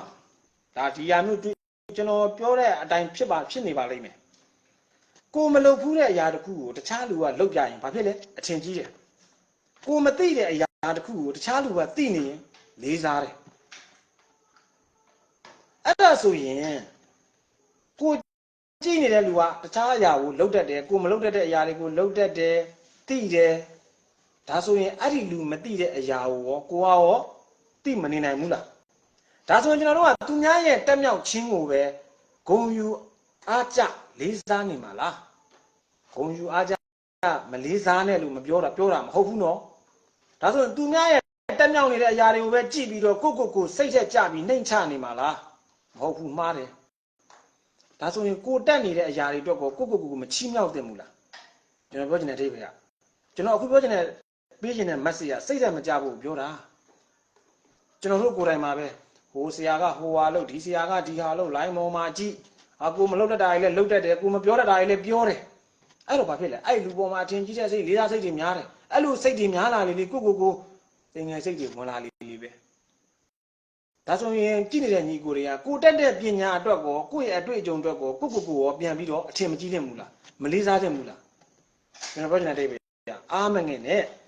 ကိုယ့်ရဲ့ကြည့်နေတဲ့ညီကိုတွေစီမှာလည်းအဲ့ဒီလူတွေမတက်တဲ့အရာတွေတပုံကြီးရှိတယ်အဲ့တော့ဘာလုပ်ရမလဲကိုတက်တဲ့အရာကိုအကောင်းဆုံးလုပ်အဆင်ပြေလိမ့်ကျွန်တော်ဘယ်မှာပဲနေဘယ်အလုပ်မှချမ်းသာမယ်အဆင်ပြေမယ်ဆိုတော့ထုံးစံမရှိဘူးကျွန်တော်ပြောတာရှင်းလေးပဲရွှေဆိုင်ကြီးဖွင့်ထားမယ်အဲ့ဒီရွှေဆိုင်ကြီးဖွင့်မယ်ရွှေဆွဲကြိုးတကုန်းတစ်ချက်သားချောင်းလို့ဘလောက်ပဲမြတ်တယ်ပြောရွှေဆိုင်ကြီးဖွင့်ထားမယ်အရင်ဘလောက်များလဲများတာဗော3000ချီလို့သူ့ဘေးမှာကွင်းရဆိုင်ရှိမယ်ကွင်းရဆိုင်ကလက်မလဲဘူးရောင်းရတယ်အဲ့ကွင်းရဆိုင်ကတလနဲ့မရှင်းဘူးတော့ပြန်နဲ့တော့မပြောလို့ဘူးတရက်နဲ့ပဲရှင်းကြည့်လိုက်ကွင်းရဆိုင်ကရောင်းရတဲ့အမြတ်ငွေနဲ့ရွှေဆိုင်ကရောင်းရတဲ့အမြတ်ငွေကွင်းရဆိုင်ကရောင်းရတဲ့အမြတ်ငွေပိုများတယ်အရင်နေ့ကဘယ်ကကြီးတော့ရွှေဆိုင်ကကြီးတယ်အဲ့တော့ကျွန်တော်ကလုပ်ငန်းတစ်ခုလုပ်တာကအရင်အနည်းများမှပညာတွေတက်မှရလို့မဟုတ်ဘူးလှုပ်ရှားတတ်ရင်ရပြီအရင်အနည်းများတဲ့အမြတ်များတာမဟုတ်ဘူးတချို့အရင်တစ်ချက်မှမရှိဘဲနဲ့အမြတ်တွေအများကြီးရတာရှိတယ်တချို့က1000ရင်းရင်3သိန်းမြတ်တာရှိတယ်တချို့က1000ရင်းရင်1000ပဲမြတ်တာရှိတယ်အဲ့ဒါကဘာလဲဆိုတော့ကိုယ့်အပေါ်မှာပဲမူတည်တာတခြားလူအပြစ်ပုံချဖို့မလိုဘူးကျွန်တော်ပြောချင်တဲ့ message လေးကသူများတက်တာသူများအောင်မြင်တာသူများလုပ်တတ်တာတွေကိုလိုက်ပြီးတော့ပဲအထင်ကြီးလေးစားတာကိုတော့ကျွန်တော်လက်ခံပါတယ်အဲ့ဒါတွေကိုကြည့်ပြီးတော့စိတ်ထဲမကြပါနဲ့ကို့မှာလည်းအဲ့ဒီလူတွေမတက်တဲ့အရာတွေအတွေ့အကြုံတွေအများကြီးရှိနေတာမို့အဲ့ဒါတွေကိုပဲအသုံးချပြီးတော့ဘဝကိုအခက်အခဲတွေကိုရင်ဆိုင်ကျော်လွှားနိုင်ပါစေလို့ဆုတောင်းပေးရင်းနဲ့ကျွန်တော်ရဲ့ live video လေးကိုကျွန်တော်အဆုံးသတ်တော့မယ်ဗျmessage ရင်နဲ့ရောက်ပါတယ်ဆရာဟုတ်ကဲ့ပါနော်ဒါနဲ့ကျွန်တော် workshop ညီကိုတွေအခုလိုပြောတယ်ကျွန်တော်ဘယ်စာရေးဆရာမှလည်းကျွန်တော်မသိဘူးဘယ်စာအုပ်မှလည်းမကောက်ဝင်ဖက်ဘူးစာကြည့်တိုက်လည်းမသွားဘူးကျွန်တော်အခုပြောတာက workshop ညီကိုတွေကိုကျွန်တော်ရဲ့ခံစားချက်နဲ့ပြောတာမို့လို့ပါစာရေးဆရာတွေကိုကျွန်တော်တို့လေးစားလို့စော်ကားလို့ပြောတာမဟုတ်ပါဘူးဘယ်စာအုပ်မှာစာဖတ်တာလည်းဝါသနာမပါဘူးဟုတ်တယ်မလားဒါပေမဲ့ကျွန်တော်အခုပြောတာကရင်ထဲကလာတဲ့စကားနဲ့ကိုထင်တာလေးကိုပြောတာဖြစ်တဲ့အတွက်မှားလဲမှားနိုင်ဒါပေမဲ့အဲ့ဒီအယူဆကကျွန်တော်ယူဆထားတာကျွန်တော်ယူဆကိုကျွန်တော်အခုပြောပြလိုက်တဲ့အချိန်မှာလက်ခံတဲ့သူရှိတယ်လက်မခံတဲ့သူရှိတယ်မှားရင်လည်းမှားမယ်မှန်ရင်လည်းမှန်မယ်တိုက်ဆိုင်တဲ့သူကတော့မှန်မယ်လွှဲချော်နေတဲ့သူကတော့မှားမယ်ဒါနဲ့တိုက်ဆိုင်တဲ့သူရှိရင်အတူတူမျှဝေခံစားလို့ရအောင်ပြောပြပေးတာဖြစ်တယ်နော်အဲ့တော့သူများတွေလုပ်တတ်တာဒီကိုကြည့်ပဲအထင်ကြီးမနေပါနဲ့လို့ကို့မှာလည်းသူများတွေမတတ်တဲ့အရာတပုံကြီးရှိတယ်ကျွန်တော်တို့ကဘာလဲစီးပွားရေးလုပ်ငန်းလုပ်တယ်ဆိုတာကအခုဆိုင်ငယ်ပြင်းနေဆိုတာကဘာလဲအင်ဂျင်ဝါယာရင်းဆေးEFI စားကဲဒိုင်ကွာလက်ထုံးနဲ့အကုန်လုပ်တယ်မှဆိုင်ငယ်ပြင်းဖုံးလို့ရမှာလားမဟုတ်ဘူးတခုတော့ရှိတယ်နော်မလုပ်တဲ့ဘက်နဲ့ဆိုင်ငယ်ပြင်းဖုံးလို့ရတယ်လို့ပြောတာမဟုတ်ဘူးဆိုင်ငယ်နဲ့ပတ်သက်ရင်အင်ဂျင်နဲ့ဝါယာရင်းကိုတော့ကျွမ်းကျင်နေရမယ်ကျန်တဲ့ electronic တွေ circuit ပိုင်းတွေကတကဏ္ဍထက်လေးလားနော်အဲ့တော့ကျွန်တော်ပြောတာကအလုပ်တွေအများကြီးလုံးမှပတ်စံရတာမဟုတ်ဘူးအလုပ်တွေအများကြီးလုံးမှလူတော်မဟုတ်ဘူး ကိုတက်တဲ့အရာတစ်ခုကိုလှုပ်တက်တဲ့သူကသာလျင်ထုတ်ဖော်နိုင်တဲ့သူကသာလျင်အသုံးချနိုင်တဲ့သူကသာလျင်လူတော့ကျွန်တော်တို့ရှေ့ပတ်ဝန်းကျင်မှာရှိတယ်ဗျာအိမ်မှာကြည့်ရတော့ဘွဲတက်ပုံတွေအများကြီး PhD Master ဘွဲကမြန်မာနိုင်ငံနဲ့ယူတာအားမရလို့နိုင်ငံသားတွေသွားယူတယ်ဒါနဲ့သူ့ရဲ့လာစားဘယ်လောက်လဲမေးကြည့်သူ့မိဘကသူ့ကိုအခုသူငယ်တန်းကနေပြီးတော့ PhD တို့ Master ဘွဲရတယ်ဆိုတာ35နှစ်ဝန်းကျင်လောက်ဒီမှာရတာကျွန်တော်ပြောနေတဲ့တွေဗျာ30 35နှစ်လောက်မှရတာအဲ့ဒီအရွယ်အထိကိုကုန်ကြခဲ့တဲ့ငွေနဲ့သူပြန်ရှာတဲ့ငွေဘယ်ဟာများမလဲထင်တယ်ဒါပဲဟိုမှာဆယ်တန်းအောင်တဲ့ကောင်ကဟိုမှာစီးပွားရေးလုပ်ငန်းရှင်ဖြစ်နေပြီကျွန်တော်ပြောနေတဲ့ဗျာပညာတွေအများကြီးတက်မှအလုပ်လုပ်လို့ရတာမဟုတ်ဘူးဒါကောင်းမှုလိုတယ်လို့ဒါကောင်းမှုလိုတယ်ကိုတက်ထားတဲ့ပညာကိုအသုံးချတတ်ဖို့လိုတယ်မှတ်ထားပါမယ်ဆရာ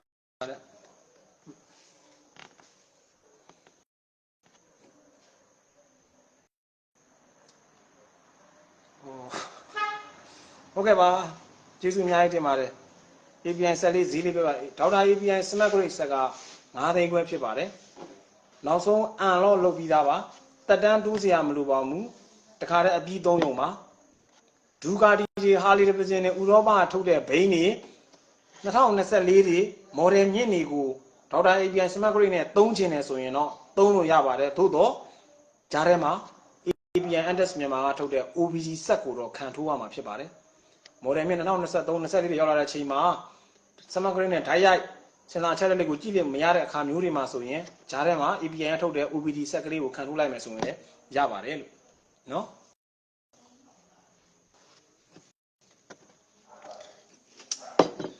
ဟဲ့ညနေတစ်ခေါက်အထိကိုထူးကျော်ကိုအားပေးနေတော့မယ်နော်ကိုထူးကျော်မှလူမိုက်မဟုတ်ဘူးကြည့်နေတဲ့သူတွေကလည်းလူမိုက်တွေပဲကိုနေလိုက်မှတ်ထားပါမယ်တဲ့ဟုတ်ကျေးဇူးပါဗျာလက်ခံနိုင်တယ်ဆရာတဲ့အရန်ကိုရှင်းရပေးတဲ့အတွက်အရန်ကျေးဇူးတင်ပါတယ်ဆရာပေးတဲ့ခွန်အားနဲ့ရှေ့ဆက်နေတဲ့ဆရာတဲ့ဟုတ်ကဲ့ကျေးဇူးပါဗျာတဲ့ကျွန်တော်ဝမ်းသာပါတယ်နော်ကျွန်တော်ဝမ်းသာပါတယ်အခုလိုမျိုးလေးတွေကျွန်တော်မှန်ပေးလို့အများကြီးဝမ်းသာပါတယ်လို့နော်ဒီဗီဒီယိုလေးကိုလည်းကျွန်တော်ပြောမှဆိုတော့ကျွန်တော်ပြောတဲ့အထိပ္ပယ်ဟာဆိုင်ကယ်နဲ့ပတ်သက်တာတွေမဟုတ်ဘဲနဲ့ကျွန်တော်ဘာကြောင့်အခုလိုပြောပြနိုင်တယ်လဲ